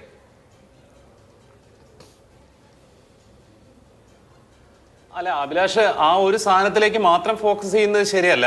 അതായത് 10 വർഷക്കാലം കേരളം ഭരിച്ചത് CPM നേതൃത്വം കൊടുക്കുന്ന LDF ഗവൺമെന്റ് ആണ്. അതിനുശേഷം നടക്കുന്ന ഇലക്ഷനിൽ സ്വാഭാവികമായിട്ടും സർക്കാരിനെ പറ്റിയുള്ള അസസ്മെന്റ് ആണ് ഡിസ്കസ് ചെയ്യപ്പെടേണ്ടത്. അതാണ് അതിൻ്റെ ഒരു സാധാരണ രീതി. പക്ഷെ നമുക്കറിയാം ഇലക്ഷൻ്റെ അടുത്തേക്ക് എത്തുമ്പോൾ കുറച്ച് മാസങ്ങളായിട്ട് ഡിസ്കഷൻസ് ഒന്നും അതിലല്ല. അങ്ങനെ ഡിസ്കഷൻസ് പോകുന്നതിൻ്റെ അകത്ത് കേരളത്തിലെ മാധ്യമങ്ങൾക്ക് കൃത്യമായ റോളുണ്ട്. അത് വളരെ സത്യമാണ്. ഇന്നിപ്പോൾ വന്നിട്ടുള്ള ഏറ്റവും അവസാനം വന്നിട്ടുള്ള ഒരു ഇലക്ഷൻ റിസൾട്ട് എന്താ പറയുക, സർവേ റിപ്പോർട്ട് പോലും നമുക്കറിയാം എങ്ങനെയാണ് അത് മാനിപ്പുലേറ്റ് ചെയ്യപ്പെട്ടതെന്നുള്ളത്, എത്രത്തോളം ഫോൾസ് ആണ് അതെന്നുള്ളത്. അങ്ങനെ ഒരു നെറേറ്റീവ് ഉണ്ട്. ആ നെറേറ്റീവിൻ്റെ ഭാഗമായിട്ടാണ് ഇടതുപക്ഷം എന്നുള്ളത് എന്താ പറയുക ന്യൂനപക്ഷ വിരുദ്ധമാണെന്നും നിരന്തരമായിട്ട് അബിൻ വർക്കിനെ പോലെയുള്ള ആളുകൾ പറഞ്ഞുകൊണ്ടിരിക്കുന്ന ഒരു കാര്യമാണ് പിണറായി വിജയൻ സംഘപരിവാറിനോടൊപ്പമാണെന്ന്. എന്നിട്ടാണ് പറയുന്നത് ഞങ്ങൾ ഈ വർഗീയത പറയുന്നില്ല എന്നുള്ളത്. പക്ഷേ നിങ്ങൾ പറഞ്ഞുകൊണ്ടിരിക്കുന്ന SNDP NSSന്റെ സംയോജിപ്പ്, അവർ ഒന്നിച്ച് പത്രസമ്മേളനം നടത്തുന്നു, ഇനി അല്ലെങ്കിൽ ഇപ്പുറത്താണെങ്കിലും ഇവർക്കൊന്നും സത്യത്തിൽ എന്താ പറയുക എലക്ഷൻ മാൻഡേറ്റിനെ, എലക്ഷൻ പ്രോസസ്സിനെ സ്വാധീനിക്കാനുള്ള വലിയ കഴിവുണ്ടെന്ന് ഞാൻ വിചാരിക്കുന്നില്ല കേട്ടോ. ഞാൻ പേഴ്സണലി വിചാരിക്കുന്നില്ല. എന്താണെന്ന് വെച്ചാൽ സാമുദായികമായിട്ട് ചിന്തിക്കുന്ന ആളുകളുണ്ട് കേരളത്തിൽ, കുറെ മതപരമായിട്ട് ചിന്തിക്കുന്ന ആളുകളുണ്ട്. അത് വോട്ടിംഗ് പാറ്റേണിനെ ബാധിക്കാറുണ്ട് എന്നുള്ള സത്യമായിരിക്കാം. പക്ഷേ ഈ മുഴുവൻ ഈഴവരുടെയും ആർക്ക് വോട്ട് ചെയ്യണം എന്നുള്ള താക്കോല് വെള്ളാപ്പള്ളി നടേശന്റെ കയ്യിലോ, നായന്മാർ മുഴുവൻ ആർക്ക് വോട്ട് ചെയ്യണം എന്നുള്ളത് NSSന്റെ സംസ്ഥാനത്താണോ തീരുമാനിക്കുന്നത് എന്നുള്ളത് ശരിയാണെന്ന് എനിക്ക് തോന്നുന്നില്ല. നമ്മുടെ തന്നെ വർത്തമാനകാല ചരിത്രത്തിൽ അതിന് ഉദാഹരണമുണ്ട്. പക്ഷേ വെള്ളാപ്പള്ളി നടേശനും സുകുമാരൻ നായരും ഒരുമിച്ച് നിന്ന് ഒരാളെ എതിർത്താൽ അയാൾക്കുണ്ടാകുന്ന വലിയ പോപ്പുലാരിറ്റി യഥാർത്ഥത്തിൽ എന്താണോ ഉദ്ദേശിക്കുന്നത് അതിന് കൗണ്ടർ പ്രൊഡക്റ്റീവ് ആയിട്ടുള്ള കാര്യം ഉണ്ടാവാനുള്ള വലിയ സാധ്യത ഞാൻ കാണുന്നുണ്ട്. അല്ല, തീർച്ചയായിട്ടും അഭിലാഷ്, അത് മാത്രമല്ല അതിന്റെ സാമർഥ്യം. അതായത് വെള്ളാപ്പള്ളി നടേശനും സുകുമാരൻ നായരും അറഞ്ചം പുറഞ്ഞും VD സതീശനെ ആക്രമിക്കുന്നുണ്ട്. അബിൻ വർക്കിയുടെ കോൺഗ്രസിന്റെ പ്രതിപക്ഷ നേതാവാണ്, അവരുടെ തന്നെ സർവേ പ്രകാരം മുഖ്യമന്ത്രി കാൻഡിഡേറ്റ് ആണ്. എന്നിട്ട് അബിൻ വർക്കിയോട് ഇവർ രണ്ടുപേരും കോൺഗ്രസിനെ വിമർശിക്കുന്നുണ്ടല്ലോ എന്ന് പറയുമ്പോൾ അബിൻ പറയുന്നത് കോൺഗ്രസിനെ വിമർശിക്കുന്നില്ല എന്നാണ്. അതെന്താ, VD സതീശൻ ഇങ്ങനെ വാരി വലിച്ചിട്ട് ചീത്ത പറഞ്ഞാൽ, തെറി വിളിച്ചാൽ അത് കോൺഗ്രസിന്റെ അക്രമമായിട്ട് ഇവർ കാണാത്ത എന്തുകൊണ്ടാ? ഇന്ന് നോക്കൂ നിങ്ങൾ, NDTVയുടെ സർവേ ഫലം വന്നിട്ടുണ്ട്. അതിൽ പറയുന്ന പിണറായി വിജയനേക്കാൾ എന്താ പറയുക ജനസമ്മതി ഉള്ളത് VD സതീശനാണെന്നാ. അതിനെപ്പറ്റി രമേശ് ചെന്നിത്തലയോട് ചോദിക്കുമ്പോൾ ചെന്നിത്തല എന്താ പറയേണ്ടത്? അയാൾ കോൺഗ്രസിന്റെ നേതാവല്ലേ? അതെ, പിണറായി വിജയനേക്കാൾ സമ്മതി അയാൾ VDSനാണെന്നല്ലേ പറയേണ്ടത്. പക്ഷെ പുള്ളി അങ്ങനല്ല പറയുന്നത്. പുള്ളി എന്താ പറയുന്നത്? ഇതേതോ പണിയില്ലാത്ത ആൾക്കാരുണ്ടാക്കിയ തട്ടിപ്പ് സർവേ ആണെന്നാ പറയുന്നത്. രമേശ് ചെന്നിത്തലയാ പറയുന്നത്, ഇപ്പുറത്ത് CPMന്റെ കൂടെയുള്ള ആളുകളല്ല. അപ്പോൾ ഇതിന്റെ ഉള്ളിൽ വർക്ക് ചെയ്യുന്ന സാധനങ്ങൾ നമുക്ക് മനസ്സിലാവുന്നില്ല എന്നുള്ളതാണ് പ്രശ്നം.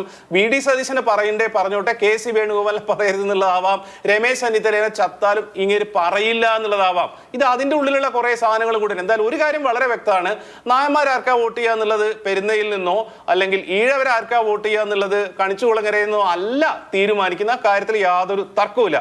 പിന്നെ ആളുകൾക്ക് അറിയാവുന്ന കാര്യമാണ്, വളരെ ക്രിട്ടിക്കലായ സമയങ്ങളിലെല്ലാം ഇടതുപക്ഷമായിരുന്നാലും CPM ആയിരുന്നാലും എടുത്ത നിലപാട് എന്തായിരുന്നു എന്ന്.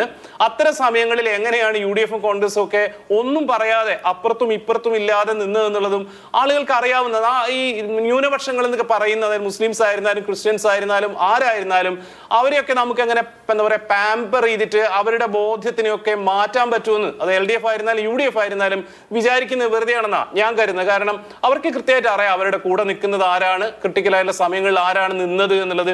ഇത്തരം പ്രസ്താവനകളുണ്ടോ, ഇത്തരം ക്യാമ്പയിനുകളുണ്ടോ, അത് അത്തരത്തിൽ ഇൻഫ്ലുവൻസ് ചെയ്യാൻ പറ്റില്ല. പക്ഷേ പ്രീ എലക്ഷൻ ക്യാമ്പയിനെ അത് മലീമസമാക്കും. അത് നിലവിൽ തന്നെ കേരളത്തിൽ അങ്ങനെ ആവുന്നുണ്ട്. കാരണം വസ്തുതകളാണെങ്കിൽ പോലും അത് പറയാൻ പറ്റില്ലാത്ത അവസ്ഥ. സജി ചെറിയാൻ മിനിസ്റ്ററുടെ പ്രസ്താവനയെ പറ്റി അഭിലാഷ് എന്ന പറയുന്നത് കേട്ടു. കാസർഗോഡ് ഇലക്ഷൻ പാറ്റേൺ എടുത്താൽ നമുക്ക് ഭീതി ഉണ്ടാവുന്ന അവസ്ഥയുണ്ട്. അതൊരു യാഥാർത്ഥ്യമാണ്. മതത്തിന്റെ അടിസ്ഥാനത്തിൽ വോട്ട് ചെയ്യപ്പെടുന്നു എന്നുള്ളത്. പക്ഷേ അതൊരു CPMന്റെ ഉന്നതനായ ഒരു നേതാവ് പറയുമ്പോൾ അത് ഉണ്ടാക്കുന്ന ഇമ്പാക്ട് ഭയങ്കരമാണ്. ആ കാര്യത്തിൽ കുറച്ചുകൂടെ ജാഗ്രത കാണിക്കേണ്ടതുണ്ട് എന്നുള്ളത് പാർട്ടി തന്നെ മനസ്സിലാക്കിയെന്ന് ഞാൻ മനസ്സിലാക്കുന്നു. അതുകൊണ്ടാണ് സജി ചെറിയാൻ മിനിസ്റ്ററോട് തിരുത്താൻ പറഞ്ഞിട്ടുള്ളത്. കാരണം ഇത് ഇടതുപക്ഷത്തിനെതിരെ CPMനെതിരെ എന്തെങ്കിലും കിട്ടിയാൽ അത് കംപ്ലീറ്റ് വർക്കൗട്ട് ചെയ്യാൻ പറ്റുന്ന ഒരു സിസ്റ്റം അപ്പുറത്ത് ഫങ്ഷനിങ് ആണ്. ചെറുതായി നിങ്ങൾ പോലും ഉദ്ദേശിക്കാത്ത കാര്യങ്ങൾ പോലും ആ തരത്തിൽ വരും. പിന്നെ ഈ സാമുദായിക എന്താ പറയാ പരിഗണനകൾ പൊളിറ്റിക്സിലേക്ക് വരരുതെന്ന് വിചാരിക്കുന്ന ആളാണ് ഞാൻ. അബിൻ വർക്കി യൂത്ത് കോൺഗ്രസിന്റെ പ്രസിഡന്റ് ആവുന്നതായിരുന്നു നമ്മളെല്ലാവരും വിചാരിച്ചത്. അബിൻ എന്തുകൊണ്ടാണ് പ്രസിഡന്റ് ആവാതെ പോയി എന്നുള്ള കാര്യത്തെ പറ്റിയും കേരള സമൂഹം അഭിലാഷം നമ്മളൊക്കെ ചർച്ച ചെയ്തിട്ടുണ്ടായിരുന്നു. അത്തരം ഇൻഫ്ലുവൻസ് പൊളിറ്റിക്സിൽ ഉണ്ടാവരുത് എന്ന് തന്നെയാണ് വിശ്വസിക്കുന്നത്. അതിനുവേണ്ടി നമുക്ക് പ്രവർത്തിക്കുകയും വേണ്ടത്. ശരി, എന്തായാലും സജി ചെറിയാൻ പറഞ്ഞ വാചകത്തെ കുറിച്ച്, അതായത് ഈ ആളുകളുടെ പേര് നോക്കിയാൽ അറിയാമല്ലോ എന്ന് പറഞ്ഞതിനെ കുറിച്ച് ഞാൻ പറഞ്ഞത്, ഉത്തരേന്ത്യയിലൊക്കെ വേഷം കണ്ടാൽ ആളുകളെ മനസ്സിലാവുമല്ലോ എന്ന് BJP പറഞ്ഞതുപോലെയാണ് എന്നുകൂടി പറഞ്ഞു. കട്ട് ചെയ്ത് ഉള്ള ക്ലിപ്പ് കാണുമ്പോഴാണ് ചില കാര്യങ്ങൾ മാത്രം കാണുന്നതെന്ന് എനിക്ക് തോന്നുന്നു. അപ്പോൾ സജി ചെറിയാൻ പറഞ്ഞ വാക്കുകളോ മറ്റു കാര്യങ്ങളോ ഒന്നും ഞാൻ എടുത്തിട്ടില്ല. പക്ഷേ ഈ പറഞ്ഞ ചില കാര്യങ്ങൾ, അതിലെ ക്രക്സ് അഡ്രസ് ചെയ്യേണ്ട കാര്യങ്ങൾ, പ്രത്യേകിച്ച് കാസർഗോഡിന്റെ കോൺടെക്സ്റ്റിൽ ഉണ്ട് എന്നാണ് പറഞ്ഞത്. അതെ, അത് തന്നെയാണ് അഭിലാഷ് ഞാനും പറഞ്ഞത്. റിയാലിറ്റി ഉണ്ടെങ്കിൽ പോലും പറയുന്നതിനുള്ള പരിമിതി ഭയങ്കരമാണ് ഇപ്പോഴത്തെ കേരളത്തിൽ. മാത്രമല്ല, ചെറിയ സ്ലിപ്പ് ഉണ്ടായാൽ പോലും അത് ഭീകരമായ ഇഷ്യൂസ് ആവുകയും ചെയ്യും. ഇത് ഈ ഒരു ഡിസ്കഷൻ മലീമസമാക്കിയിട്ടുള്ള ഒരു കോണ്ടെക്സ്റ്റ് ആണെന്നാണ് ഞാൻ പറഞ്ഞത്. ശരി, വർത്തമാനം പറയുമ്പോൾ വർത്തമാനം പറയാൻ അറിയുന്ന ആളുകളെ അതാത് പാർട്ടികൾ നിയോഗിച്ചാലേ കാര്യങ്ങൾ ഈ നിലയിലാവാതിരിക്കൂ എന്ന പ്രശ്നം കൂടി ഇവിടെ. ഡോക്ടർ ഗോപകുമാർ, വലിയ തോതിലുള്ള സാമൂഹ്യ ധ്രുവീകരണം കേരളത്തിൽ ഉണ്ടാവുന്നുണ്ട്. എനിക്ക് തോന്നുന്നു ഈ പ്രസ്താവനകൾക്ക് മുമ്പ് തന്നെ അത് ഉണ്ടായി കഴിഞ്ഞിട്ടുമുണ്ട്. അത് ഏത് നിലയിലുള്ള ഒരു നിലയിലേക്ക് ഇപ്പോൾ നോക്കൂ, ഇപ്പോൾ ഒരു 80-60 എന്ന നിലയിലാണ് നമ്മൾ തദ്ദേശ തെരഞ്ഞെടുപ്പ് കഴിയുമ്പോൾ ഉള്ള ഈ സീറ്റുകളുടെ ഒരു നില. UDF ഒരു 20 സീറ്റുകളുടെ എഡ്ജ് എന്തായാലും ഉണ്ട് എന്ന ഒരു സാഹചര്യമുണ്ട്. പക്ഷേ അതിനുശേഷം ഉണ്ടായിട്ടുള്ള കാര്യങ്ങൾ കുറച്ചുകൂടി കാര്യങ്ങളെ കലുഷമാക്കുന്നതാണ്. സാധാരണ നിലയിൽ ഒരു തെരഞ്ഞെടുപ്പ് 10 വർഷം ഭരിച്ച സർക്കാർ, ആ സർക്കാരിനെ കുറിച്ചുള്ള വിലയിരുത്തൽ, ആന്റി ഇൻകംബൻസി വളരെ പ്രിവേലൻ്റ് ആയിട്ടുള്ള ഒരു സംസ്ഥാനമാണ് കേരളം, ജനങ്ങളുടെ ജീവിതാനുഭവം, പെൻഷൻ പോലെയുള്ള പദ്ധതി, ഇങ്ങനെ പല വിഷയങ്ങൾ ചർച്ചയാവേണ്ട ഒരിടത്ത് സാമുദായികമായ വികാരങ്ങൾ മുഖ്യ പങ്ക് വഹിക്കുന്ന ഒരു തെരഞ്ഞെടുപ്പിലേക്കാണോ നമ്മൾ പോകുന്നത്? അങ്ങനെ ഒരു ഭയം തോന്നുന്നുണ്ടോ ഇപ്പോൾ? തീർച്ചയായിട്ടും അങ്ങനെ ഒരു ഭയമുണ്ട്. കാരണം പൊളിറ്റിക്സ് എന്ന് പറയുന്നതിനകത്ത് ഈ ധാരണ, പെർസെപ്ഷൻ ഒരു വലിയ ഘടകമാണ്. It's also about perception. ഈ ധാരണ എന്ന് പറയുന്നത് സൃഷ്ടിക്കുന്നത് നമ്മൾ കൊണ്ടുവരുന്ന നറേറ്റീവിനെ അടിസ്ഥാനപ്പെടുത്തിയാണ്. ഈ ഇപ്പോൾ ആഖ്യാനം നടക്കുമ്പോൾ 2 സമ്മർദ്ദ ഗ്രൂപ്പുകൾ, സാമുദായിക സമ്മർദ്ദ ഗ്രൂപ്പുകൾ വളരെ ഫോക്കസ്ഡായിട്ട് അറ്റാക്ക് ചെയ്യുന്നു. പ്രത്യേകിച്ച് കോൺഗ്രസ്സിനെ, കുറച്ച് BJPയെ ഈ രീതിയിൽ അറ്റാക്ക് ചെയ്യുകയും അവിടെ സതീശനെ ഫോക്കസ് ചെയ്തുള്ള നിരന്തരമായൊരു ഫോക്കസ് കൊണ്ടുവന്നു. അതിൻ്റെ തിരിച്ചടി എങ്ങനെ വന്നു എന്നും പൊതുമണ്ഡലം അത് എങ്ങനെ സ്വീകരിച്ചു എന്നും റിയാക്ട് ചെയ്തെന്നും ഒക്കെ നമ്മൾ കണ്ടതാണ്. ഇത്രത്തോളം സ്പേസ് ഒരു വശത്ത് മാധ്യമങ്ങൾ ഇവർക്ക് കൊടുത്തത് ഒരു പ്രശ്നമായിരുന്നു. അതോടൊപ്പം തന്നെ ഈ ജമാഅത്തെ ഇസ്ലാമിയുമായിട്ട് ബന്ധപ്പെട്ട ആ ചർച്ച അത് തുടങ്ങിയതിന് ശേഷം പിന്നെ പുറകോട്ട് പോയിട്ടില്ല. ഈ ജമാഅത്തെ ഇസ്ലാമിയെ സാധാരണ നിലയിൽ CPM എടുക്കുക എന്ന് പറഞ്ഞാൽ ഒരു ചെറിയ വിഭാഗമാണ്. അപ്പോൾ ജമാഅത്തെ ഇസ്ലാമിയെ നിരന്തരമായി അടിച്ചുകൊണ്ടിരിക്കുക, അപ്പോൾ അതുണ്ടാക്കുന്ന ഒരു പ്രതിഫലനം വെച്ചിട്ടായിരിക്കും. പക്ഷേ ഇതിപ്പോൾ ഒരു കമ്മ്യൂണിറ്റി തന്നെ, മുസ്ലിം കമ്മ്യൂണിറ്റി തന്നെ അപ്പുറത്ത് നിൽക്കുന്ന, അതല്ലെങ്കിൽ അങ്ങനെ ഞങ്ങൾ ടാർഗറ്റ് ചെയ്യപ്പെടുന്നു എന്ന നിലയിൽ ചിന്തിക്കുന്ന അവസ്ഥയിലേക്ക് കാര്യങ്ങൾ കൈവിട്ടു പോയില്ലേ? അല്ല, അത് കറക്ഷന് വേണ്ടി CPMൻ്റെ സെക്രട്ടറി പറഞ്ഞു, ഞങ്ങൾ ജമാഅത്തെ ഇസ്ലാമിയെ ടാർഗറ്റ് ചെയ്യണത് മുസ്ലിം കമ്മ്യൂണിറ്റി അല്ല എന്ന്, മുസ്ലിം ലീഗിനെയാണ് ടാർഗറ്റ് ചെയ്യണത്, മുസ്ലിം കമ്മ്യൂണിറ്റി അല്ല എന്ന് തിരുത്തൽ വന്നു. പക്ഷേ വന്നപ്പോഴത്തേക്കും മലീമസമായി കഴിഞ്ഞു, ഈ ചർച്ച മലീമസമായി കഴിഞ്ഞു. കാരണം ചർച്ച ഒരു വശത്ത് ന്യൂനപക്ഷ ക്രോഡീകരണം, ഭൂരിപക്ഷ ക്രോഡീകരണം എന്ന രീതിയിലേക്ക് ധ്രുവീകരിക്കപ്പെടാൻ ശ്രമിക്കുന്നു. വാസ്തവത്തിൽ അങ്ങനെ ധ്രുവീകരിക്കപ്പെടുന്ന രീതിയിലേക്ക് രാഷ്ട്രീയം പോയാൽ കേരള രാഷ്ട്രീയം താഴെ മൂക്ക് കുത്തിപ്പതിച്ചു എന്ന് പറയാനേ പറ്റുള്ളൂ. ആ നിലയ്ക്ക് തകരുന്ന രീതിയിലേക്ക് കേരള രാഷ്ട്രീയം പോകരുത്. തെരഞ്ഞെടുപ്പിന് കഷ്ടിച്ച് 90 ദിവസമേ ഉള്ളൂ, അതിന് താഴെ ഉണ്ടാവുള്ളൂ. ഈ സമയത്ത് ചർച്ച ചെയ്യേണ്ടത് നയപരിപാടികളെക്കുറിച്ചാണ്.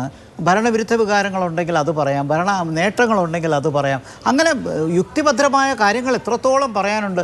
അതിന് പകരം വർഗീയമായ കാര്യം താങ്കൾ ചോദിച്ചപ്പോൾ ഇതിനകത്ത് പറയാനുള്ളത്, കേരളത്തിൽ സാമുദായിക രാഷ്ട്രീയവും വർഗീയ രാഷ്ട്രീയവും ഒക്കെ ഉണ്ട്. അത് 2 തരത്തിലാണ് ഞാൻ കാണുന്നത്. ഒന്ന്, ഇലക്ട്രൽ പൊളിറ്റിക്സ് നിൽക്കുന്ന ഒരു സോഫ്റ്റ് കമ്മ്യൂണലിസം, അത് മൃദു രാഷ്ട്രീയ വർഗീയതയാണ്. അതുണ്ട്.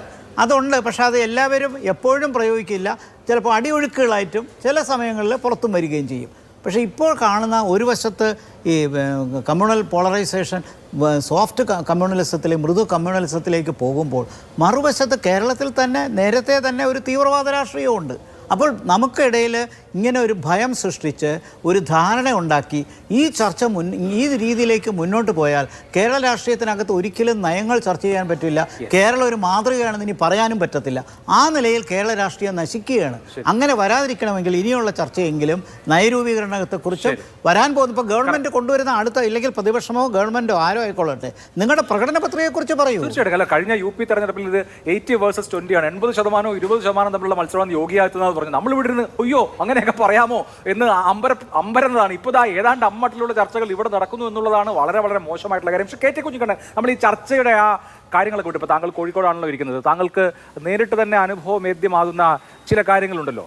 മുസ്ലിം ജനവിഭാഗങ്ങൾക്കിടയിൽ CPMനോട് LDFനോട് ഒരു ട്രസ്റ്റ് ഡെഫിസിറ്റ് ഉണ്ട് എന്നുള്ളത് വസ്തുതയാണല്ലോ. ഞാൻ അതിൻ്റെ കാര്യകാരണങ്ങളെക്കുറിച്ചൊന്നും പ്രതിപാദിക്കുന്നില്ല. താങ്കൾക്കത് നറേറ്റീവ് ബിൽഡ് ചെയ്യുന്നതിൻ്റെ, അല്ലെങ്കിൽ വളരെ ആസൂത്രിതമായി അങ്ങനെ ഉണ്ടാക്കപ്പെട്ടതിൻ്റെ ഫലമാണെന്നൊക്കെ പറയാം. എങ്ങനെയാണെങ്കിലും ഉണ്ടല്ലോ. അപ്പോൾ ആ ഉള്ള കാര്യം പരിഹരിക്കാനും അത് അഡ്രസ്സ് ചെയ്യാനും ശ്രമിക്കുക എന്നുള്ളത് സാധാരണ നിലയിൽ ചെയ്യേണ്ട കാര്യമല്ലേ? അങ്ങനെ ചെയ്യാത്തത് എന്തുകൊണ്ടാണ്? അങ്ങനെ ചെയ്യാതിരിക്കുന്നു എന്ന് മാത്രമല്ല, ഈ പ്രസ്താവനകൾ, എണ്ണ ഒഴിച്ചു കൊടുക്കുന്ന പ്രസ്താവനകൾ യാതൊരു നിയന്ത്രണവുമില്ലാതെ നേതാക്കളിൽ നിന്ന് ഉണ്ടാവുകയും ചെയ്യുന്നുണ്ട്. ആശ്ചര്യജനകമാണത്. ഞാൻ പോസിറ്റീവായി ചോദിക്കുകയാണിത്.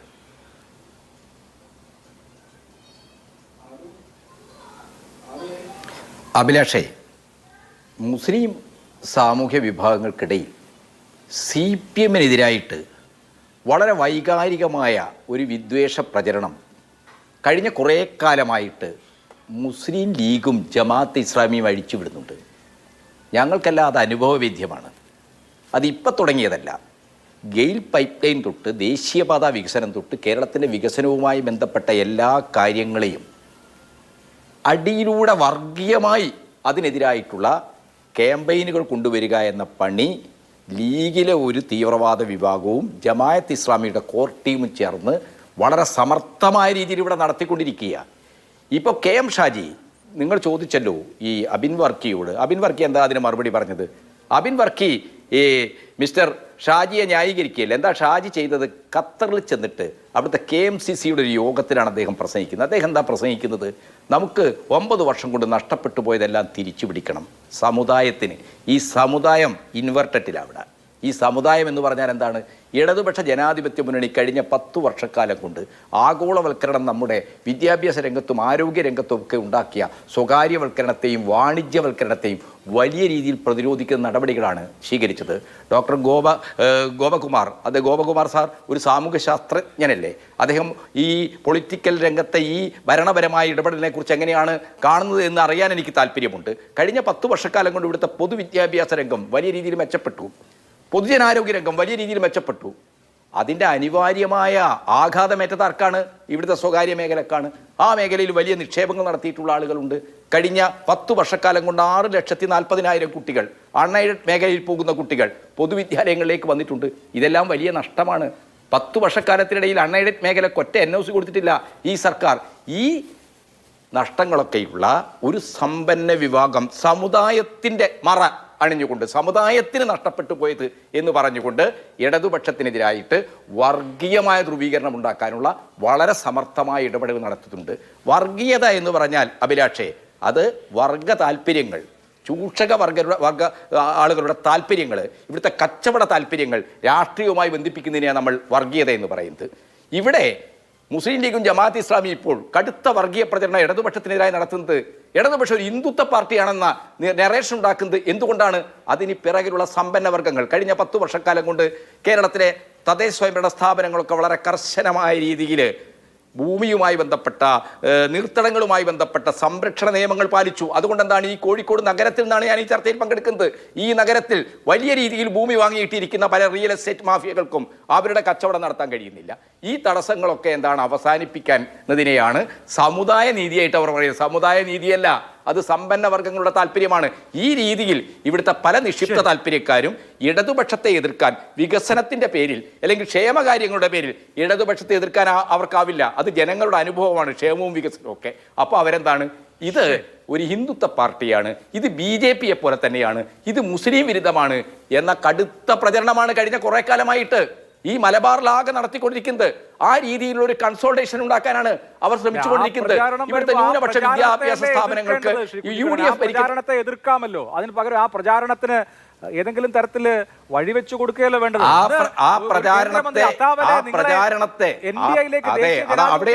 ക്ഷണിച്ചിട്ടുണ്ട്. അപ്പോ കേന്ദ്രമന്ത്രിമാർക്ക് വരെ തോന്നുകയാണ്, അല്ലെങ്കിൽ NDA ഘടകകക്ഷികൾക്ക് വരെ തോന്നുകയാണ് ഇവർ കൂടെ വന്നാൽ കൊള്ളാന്ന്. അത്തരത്തിലുള്ള അസംബന്ധങ്ങളൊന്നും ഒരു ചോദ്യമായിട്ട് ഇതുപോലൊരു ചർച്ചയിൽ അഭിലാഷിനെ പോലുള്ള മാധ്യമ പ്രവർത്തകർ ഉന്നയിക്കേണ്ടതല്ല. അത് മറ്റൊരു കേസ് കെട്ടാണ്. അത് KM ഷാജിയുടെ ഒരു കേന്ദ്ര രൂപമാണ്. അല്ല, ആട്വാലയ എന്ന് പറയുന്നത് മറ്റൊരു KM ഷാജിയാണ്. ഈ KM ഷാജിയെ പോലെ യാതൊരു ലൈസൻസും ഇല്ലാതെ ജനങ്ങൾക്കിടയിൽ വിദ്വേഷവും വർഗീയതയും ഉണ്ടാക്കുന്ന പ്രസ്താവന നടത്തുന്ന എത്രയോ ആളുകൾ BJPക്ക് അകത്തുണ്ട്. അവരിങ്ങനെയൊക്കെ പറയും. അതൊന്നും ഗൗരവമായിട്ട് എടുക്കേണ്ടല്ല. സഖാവ് ഗോവിന്ദ മാഷ് തന്നെ കാര്യത്തിൽ മറുപടി പറഞ്ഞിട്ടുണ്ട്. കേരളം എന്താണെന്ന് അദ്ദേഹത്തിന് അറിയില്ല, CPM എന്താണെന്ന് അദ്ദേഹത്തിന് അറിയില്ല. ശരി, അബിൻ വർക്കി 10 കൊല്ലം ഭരിച്ച ഒരു സർക്കാരാണ് ജനവിധി തേടുന്നത്. സർക്കാരിനെ കുറിച്ച് പറയാൻ ധാരാളം കാര്യങ്ങളുണ്ടല്ലോ. നിങ്ങൾ കുറേ സമരം ചെയ്തതാണ്, അബിൻ വർക്കി അടക്കമുള്ള ആളുകൾ സമരം ചെയ്തതാണ്. അപ്പോൾ ഒരു പോൾ നറേറ്റീവ്, ഒരു ഇലക്ഷൻ അജണ്ടയായി എന്താണ് വരേണ്ടത്? എന്താ ഇപ്പോൾ അജണ്ട സെറ്റ് ചെയ്യുന്ന സമയമാണല്ലോ. കേരളത്തിൻ്റെ ഇലക്ഷൻ അജണ്ട എന്താവണം? ഞങ്ങൾ മറുപടിയേ പറയുന്നുള്ളൂ, അവരാണല്ലോ ആദ്യം പറയുന്നത് എന്നുള്ളതിനപ്പുറത്ത് ഈ ചർച്ച വളരെ ഡെലിബറേറ്റ് ആയിട്ട് നിർത്തി സർക്കാരിനെ കൊണ്ട് മറുപടി പറയിക്കാനുള്ള കാര്യങ്ങൾ മറുപടി പറയിക്കുക എന്നുള്ളതല്ലേ നിങ്ങൾക്കും കരണീയം? അല്ല, തീർച്ചയായിട്ടും അത് തന്നെയാണല്ലോ. ഞങ്ങൾക്ക് ഇതൊന്നും ചർച്ച ചെയ്ത് ഈ നാട്ടിനെ മലീമസമാക്കണമെന്ന് യാതൊരു ആഗ്രഹവുമില്ല. ഞങ്ങൾ എന്താണ് ചർച്ച ചെയ്യുന്നത്? ഈ സർക്കാരിൻ്റെ ജനവിരുദ്ധ നയങ്ങൾ, അത് ഈ നാട്ടിലെ ജനങ്ങൾക്കുണ്ടായ പ്രശ്നങ്ങളാണ് ചർച്ച ചെയ്യുന്നത്. 2, ഈ സർക്കാരിൻ്റെ കാലഘട്ടത്തിലുണ്ടായ ശബരിമല സ്വർണ്ണക്കൊള്ള ഉൾപ്പെടെയുള്ള കാര്യങ്ങളാണ് ചർച്ച ചെയ്യുന്നത്. എന്തിനാണ് ഈ വിവാദമൊക്കെ വന്നതെന്ന് ചോദിച്ചാൽ, ഈ നാട്ടിൽ അരിയാഹാരം കഴിക്കുന്ന എല്ലാവർക്കും മനസ്സിലാവും ശബരിമല സ്വർണ്ണക്കൊള്ള കൂടുതൽ സ്ക്രീൻ ടൈം കിട്ടാതിരിക്കാൻ വേണ്ടി ഇവർ ഓരോ ആളുകളെ കൊണ്ട് ഓരോ ദിവസവും വർഗീയത പറയിപ്പിച്ച് സ്ക്രീൻ ടൈം മാറ്റുകയാണ് എന്നുള്ളത് സാമാന്യ ബോധമുള്ള എല്ലാവർക്കും മനസ്സിലാവും. അതവിടെ നിൽക്കട്ടെ. പിന്നെ ഇവിടെ ശ്രീ KT കുഞ്ഞിക്കണ്ണൻ, ശ്രീ KM ഷാജിയെക്കുറിച്ച് പലകുറി ഇവിടെ പറയുന്നത് കേട്ടു. ശ്രീ KT കുഞ്ഞിക്കണ്ണൻ, നിങ്ങൾ ഈ പറയുന്ന പ്രസംഗം KM ഷാജി നടത്തിയത് 2021-ലാണ്. 2024 പാർലമെൻറ്റ് തെരഞ്ഞെടുപ്പിൻ്റെ മുമ്പ് വരെ ശ്രീ MV ഗോവിന്ദൻ മാഷ് എല്ലാ ആഴ്ചയും മുസ്ലിം ലീഗ് എന്ന് പറയുന്ന മതേതര പാർട്ടിയാണ്, മുസ്ലിം ലീഗിലുള്ളവരെല്ലാം മതേതരവാദികളാണ്, അവർക്ക് അവിടെ നിൽക്കേണ്ട കാര്യമില്ല എന്ന് പറഞ്ഞ് റെഡ് കാർപ്പറ്റ് ഇട്ട് സ്വീകരിക്കാൻ വേണ്ടി കാത്തുനിന്ന MV ഗോവിന്ദ മാഷിനെ നമുക്കറിയാം. 2022 അദ്ദേഹത്തിൻ്റെ പ്രസ്താവന ഞാൻ ശ്രീ അഭിലാഷിന് അയച്ചു കൊടുത്തിട്ടുണ്ട്. 2023 ഈ പ്രസ്താവന ഞാൻ അയച്ചു കൊടുത്തിട്ടുണ്ട്. എന്തിയെ 2021 KM ഷാജി പറഞ്ഞത് നിങ്ങൾക്ക് അന്ന് വർഗീയമായി തോന്നിയില്ല. 2021 ഷാജി പറഞ്ഞത് മതമാണ് പ്രശ്നം എന്ന പ്രസംഗമാണ്. ഇപ്പോൾ KT കുഞ്ഞിക്കണ്ണൻ ഉദ്ധരിച്ചത് ഈ അടുത്ത കാലത്ത് നടന്ന അടുത്ത ഭരണം പിടിക്കേണ്ടത് മുസ്ലിം സമുദായത്തിന് വേണ്ടിയാണെന്ന പരാമർശമാണ്. അല്ല, ഞാൻ പറഞ്ഞല്ലോ, ഇത് രണ്ടും പറയുന്നുണ്ടല്ലോ ഇവരിത് മാത്രമല്ല പറയുന്നത്, ഇത് രണ്ടും പറയുന്നുണ്ടല്ലോ. ഇത് രണ്ടും പറയുമ്പോഴാണ് ഞാൻ പറയുന്നത്, ഈ മതമാണ് പ്രശ്നമെന്ന് പറയുമ്പോൾ 2021 നിങ്ങൾക്കത് വർഗീയതയായി തോന്നിയില്ല, 22-ലും തോന്നിയില്ല, 23-ലും തോന്നിയില്ല, 24-ലും തോന്നിയില്ല.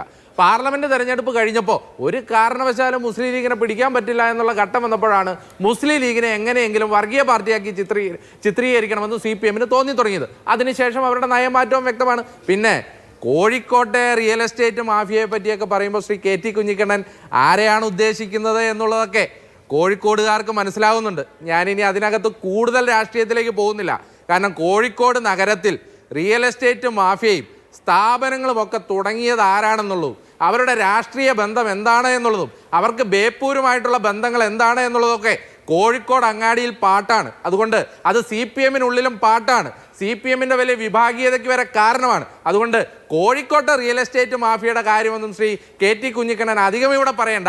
അതിൻ്റെ അടുത്ത ഘട്ടത്തിലുള്ള കാര്യങ്ങളൊക്കെ എനിക്ക് പറയേണ്ടി വരുമെന്നുള്ളതുകൊണ്ട് അതിലേക്ക് ഞാൻ പോകുന്നില്ല. ഞങ്ങൾ ഒരു കാര്യം വളരെ വ്യക്തമായിട്ട് പറയാൻ ആഗ്രഹിക്കുക, ശ്രീ ഇതുപോലുള്ള ചർച്ചയിൽ അതൊക്കെ ഞാൻ അതുകൊണ്ട് തന്നെ പറയാം, അതുകൊണ്ട് തന്നെ പറയാം. വിവരങ്ങളുണ്ടെങ്കിൽ അത് പറയണം. അതായത്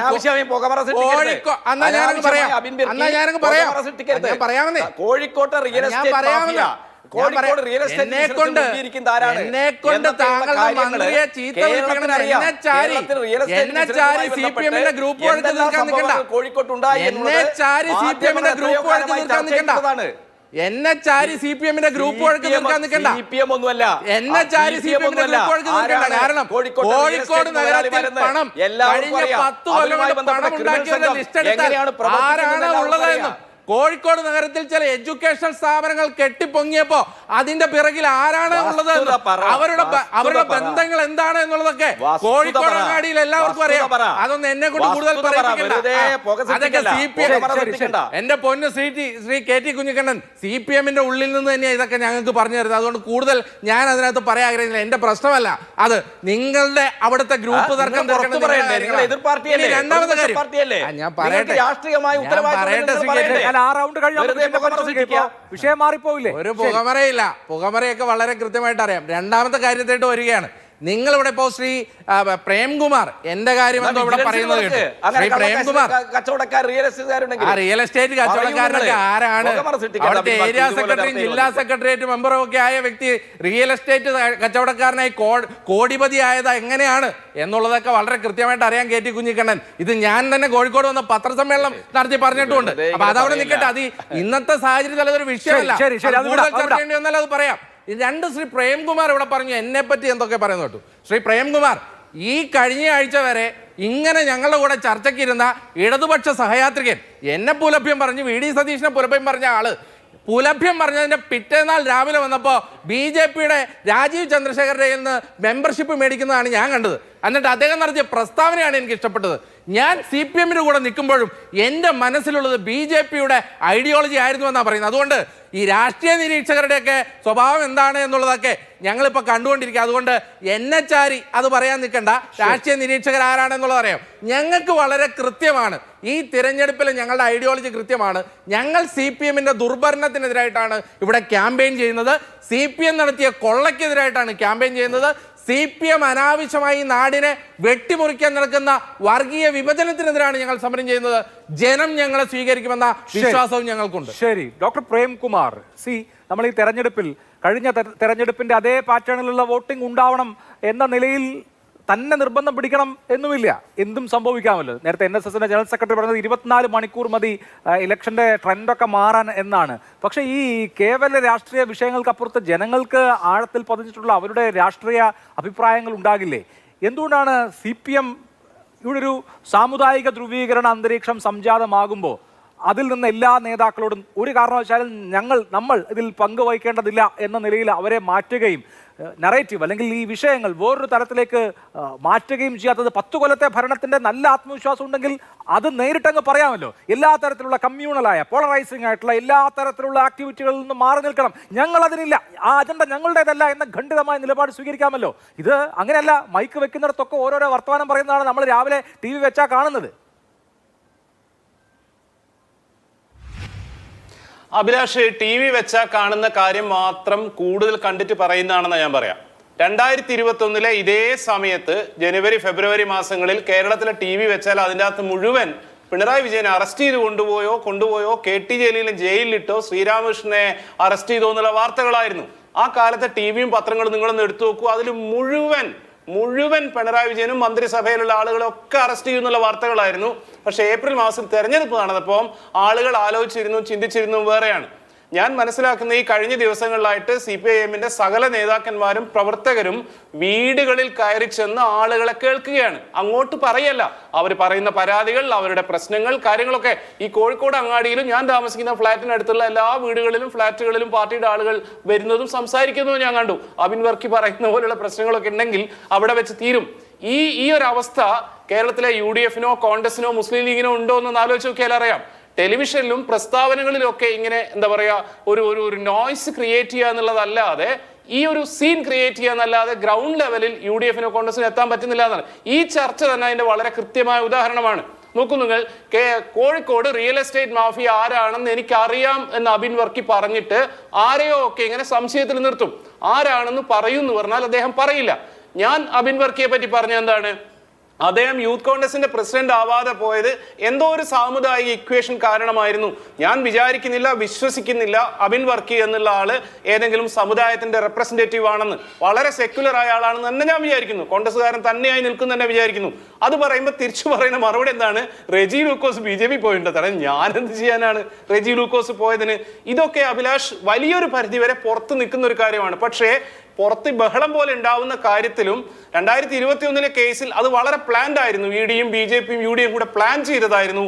അതേപോലെ ഇപ്പോഴും പ്ലാൻ ചെയ്യുന്ന ഒരു സാധനമാണ് ഡെവലപ്മെന്റൽ ഇഷ്യൂസിൽ നിന്ന് ഇവിടെ എന്താ പറയാ ഡോക്ടർ G. ഗോപകുമാർ പറഞ്ഞതുപോലെ അതിലേക്ക് ഡിസ്കഷൻസ് പോവാതെ മറ്റു കാര്യങ്ങളിലേക്ക് പോകണം. ഇനി അഥവാ അതിലേക്ക് ഡിസ്കഷൻസ് പോവുകയാണെങ്കിലും അതിനെപ്പറ്റിയും ഫോൾസ് ആർഗ്യുമെന്റ്സ് മാത്രം റേസ് ചെയ്യുക എന്നുള്ളതാണ് UDF-ന്റെ ട്രിക്ക്. ഇതേ അബിൻ വർക്കി കഴിഞ്ഞ ദിവസം ചോദിക്കണ്ടായിരുന്നു, 750 കോടി രൂപ കിട്ടിയിട്ട് വയനാട് പുനരധിവാസത്തിന് സർക്കാർ എന്ത് ചെയ്തു എന്ന്. അവിടെ വലിയൊരു ടൗൺഷിപ്പ്, അതായത് ഗ്ലോബൽ സ്റ്റാൻഡേർഡ്സിലുള്ള ഒരു ടൗൺഷിപ്പ്, അതിന്റെ പണി തീർന്നുകൊണ്ടിരിക്കുകയാണ്. T. സിദ്ദിഖ് എന്നുള്ള അവരുടെ MLA തന്നെയാണ് പറയുന്നത് ഫെബ്രുവരി മാസത്തിനുള്ളിൽ അതിന്റെ ഉദ്ഘാടനം കഴിയുന്നു. അബിൻ വർക്കി മെനഞ്ഞാന്ന് ചോദിക്കുന്നു, സർക്കാർ 750 കോടി രൂപ എന്താക്കി? നിങ്ങളൊക്കെ കാർഡിട്ടടിച്ചു. കോൺഗ്രസ് ഇത്രയും കാലം പിരിച്ച പൈസ എവിടെയാണെന്ന് അറിയില്ല. 100 വീടിലെ 200 വീടിലെ ഇപ്പൊ സ്ഥലം വാങ്ങിയിട്ടുണ്ടെന്ന് നമ്മൾ അറിയുന്നു. ആ സ്ഥലത്ത് വീട് കെട്ടാൻ പറ്റുമെന്ന് അറിയില്ല. ഇങ്ങനെയാണ് ഡെവലപ്മെന്റൽ ഇഷ്യൂസിനെ പോലും സമീപിക്കുന്നത്. വയനാട്ടിലേക്കുള്ള തുരങ്കപാത തടയുമെന്നാണ് VD സതീശൻ പറഞ്ഞിരുന്നത്. തീരദേശ ഹൈവേ തടയുമെന്നാണ് പറഞ്ഞിരുന്നത്. ഇങ്ങനെ 100,000 കാര്യങ്ങൾ ആളുകളിലേക്ക് കൊടുക്കാനുണ്ട് LDF-ന്. അത് ചെയ്യുമെന്ന് തന്നെ ഞാൻ വിചാരിക്കുന്നു. പക്ഷെ ഇന്നത്തെ ഈ വൈകുന്നേരത്തെ കോണ്ടെക്സ്റ്റ് എടുത്തു വെച്ചാൽ പ്രിഡോമിനൻസ് ഉള്ളത് UDF സെറ്റ് ചെയ്തിട്ടുള്ള ഈ എന്താ പറയാ നോയ്സി ആയിട്ടുള്ള അല്ലെങ്കിൽ മലീമസമായിട്ടുള്ള ഡിസ്കഷൻ അല്ല ഒരൊറ്റ സെക്കൻഡ് ഞാൻ ഒന്ന് ഇടപെട്ടോട്ടെ. UDF സെറ്റ് ചെയ്തത് എന്ന് പറയുമ്പോൾ ഈ മാറാട് മുതലാണല്ലോ തുടങ്ങുന്നത്. മാറാട് ആദ്യം പറഞ്ഞത് വെള്ളാപ്പള്ളി നടേശനാണ്. വെള്ളാപ്പള്ളി നടേശനെ തള്ളുകയല്ല, വെള്ളാപ്പള്ളി നടേശനെ എൻഡോഴ്സ് ചെയ്യാണ് CPM നേതാക്കൾ ചെയ്തത്. മാറാട് പിന്നെ പറഞ്ഞത് AK ബാലനാണ്. ജമാഅത്തെ ഇസ്ലാമി ആഭ്യന്തരമന്ത്രിയാവുമെന്ന് പറഞ്ഞത് AK ബാലനാണ്. സജി ചെറിയാന്റെ കാര്യം നേരത്തെ നമ്മളിവിടെ സംസാരിച്ചു. ഞാൻ MV ഗോവിന്ദൻ മാസ്റ്ററോട് ഈ കാര്യങ്ങൾ ചോദിച്ചപ്പോൾ മാറാട് ഞങ്ങൾ പറയും, മാറാട് പറഞ്ഞുകൊണ്ടേയിരിക്കും എന്നാണ് MV ഗോവിന്ദൻ മാസ്റ്റർ എൻ്റെ ഇന്റർവ്യൂവിൽ മറുപടി നൽകിയത്. മുഖ്യമന്ത്രിയോട് ചോദിച്ചു, മുഖ്യമന്ത്രി പറഞ്ഞത് എന്താണ് അദ്ദേഹത്തിന്റെ വാർത്താ സമ്മേളനത്തിൽ എന്നുള്ളത് നമുക്കറിയാം. അപ്പോൾ UDF സെറ്റ് ചെയ്ത അജണ്ട എന്ന് പറയുമ്പോൾ ഈ പറഞ്ഞ ആളുകളൊക്കെ ആരാണ്? ഇവരാരും UDF കാരല്ലല്ലോ.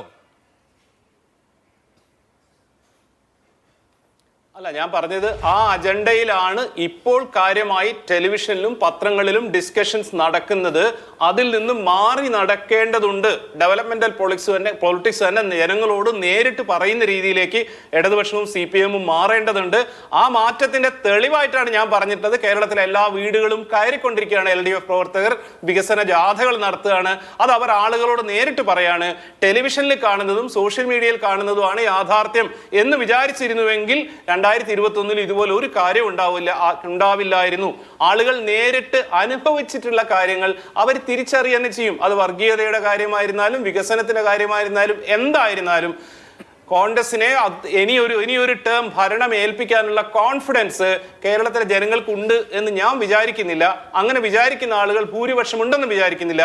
ഈ ബഹളങ്ങളെല്ലാം ക്രിയേറ്റ് ചെയ്യാമെന്നല്ലാതെ അത് ആ തരത്തിൽ കൺസോളിഡേറ്റ് ചെയ്യുമെന്ന് അറ്റ് പ്രസന്റ് ഞാൻ വിചാരിക്കുന്നില്ല. പക്ഷേ ഈ മലീമസമായിട്ടുള്ള ഡിസ്കഷൻസ് ഒരു തരത്തിലും സമൂഹത്തിന് ഗുണം ചെയ്യുന്നതല്ല. ആർക്ക് വോട്ടിന്റെ മേൽക്കൈ കിട്ടിയിട്ടില്ലെങ്കിലും അത് നിർത്തേണ്ടതിന്റെ, അത് കൺട്രോൾ ചെയ്യേണ്ടതിന്റെ പ്രാഥമികമായ ഉത്തരവാദിത്വം ഇടതുപക്ഷത്തിനാണെന്ന് തന്നെ ഞാൻ വിചാരിക്കുന്നു. ഇടതുപക്ഷത്തിന്റെ കൂടെ നിൽക്കുന്ന ഒരാളായിക്കൊണ്ടിരിക്കുമ്പോൾ തന്നെ കോൺഗ്രസിന് ഇതൊന്നും വിഷയമുള്ള കാര്യമല്ല. അത് അഴിമതിയായിരുന്നാലും ശരി, സ്ത്രീപീഡനമായിരുന്നാലും ശരി, അവരെ അതത്ര ബാധിക്കില്ല. അവർക്ക് അത്തരത്തിലുള്ള ഒരു ഇൻസുലാരിറ്റി ആദ്യം മുതലേ ഉണ്ട്. അങ്ങനെയല്ല ഇടതുപക്ഷത്തിൽ നിന്ന് ആളുകൾ പ്രതീക്ഷിക്കുന്നത്. കൂടുതൽ ഉയർന്ന എന്താ പറയുക രീതിയിലുള്ള റെസ്പോൺസിബിലിറ്റിയും റെസ്പോൺസസും ഇടതുപക്ഷത്തിന്റെ പ്രവർത്തകരിൽ നിന്നും നേതാക്കളിൽ നിന്നും നമ്മൾ പ്രതീക്ഷിക്കുന്നുണ്ട്. കൃത്യമായ ഉത്തരങ്ങൾ പ്രതീക്ഷിക്കുന്നുണ്ട്. നിങ്ങൾ ശ്രദ്ധിച്ചു നോക്കിയാൽ അറിയാം, കഴിഞ്ഞ 1.5 മാസത്തിനിടയ്ക്ക് സണ്ണി ജോസഫ് എന്നുള്ള KPCC പ്രസിഡന്റിനോട് നിങ്ങൾ പത്രക്കാർ ചോദിച്ച ഒരു 3-4 ഡസൻ ചോദ്യങ്ങൾക്ക് എന്റെ ശ്രദ്ധയിൽപ്പെട്ടിട്ടില്ല, ഞാൻ അറിഞ്ഞിട്ടില്ല, അത് പിന്നെ പറയാം, അത് പ്രതിപക്ഷ നേതാവ് പറയുമെന്നുള്ള രീതിയിൽ വളരെ സ്ട്രാറ്റജിക് ആയിട്ട് മറുപടി പറയുകയാണ് ചെയ്യുന്നത്. CPMന്റെ നേതാക്കന്മാർ അങ്ങനെ അല്ല എന്നുള്ളതാണ് കാര്യം. കൂടുതൽ ക്ലാരിറ്റിയും ഉത്തരവാദിത്വം അവിടുന്ന് പ്രതീക്ഷിക്കുന്നുണ്ട്. ആ ഉത്തരവാദിത്വം നിറവേറ്റേണ്ടതുണ്ട്. ഈ ട്രാക്കിൽ നിന്ന് കൃത്യമായിട്ട് മാറി നടക്കേണ്ടതുണ്ട്. പറയാനുള്ളത് കഴിഞ്ഞ 10 വർഷം ചെയ്ത കാര്യങ്ങൾ ആളുകളോട് നേരിട്ട് പറയാന്നുള്ളതാണ്.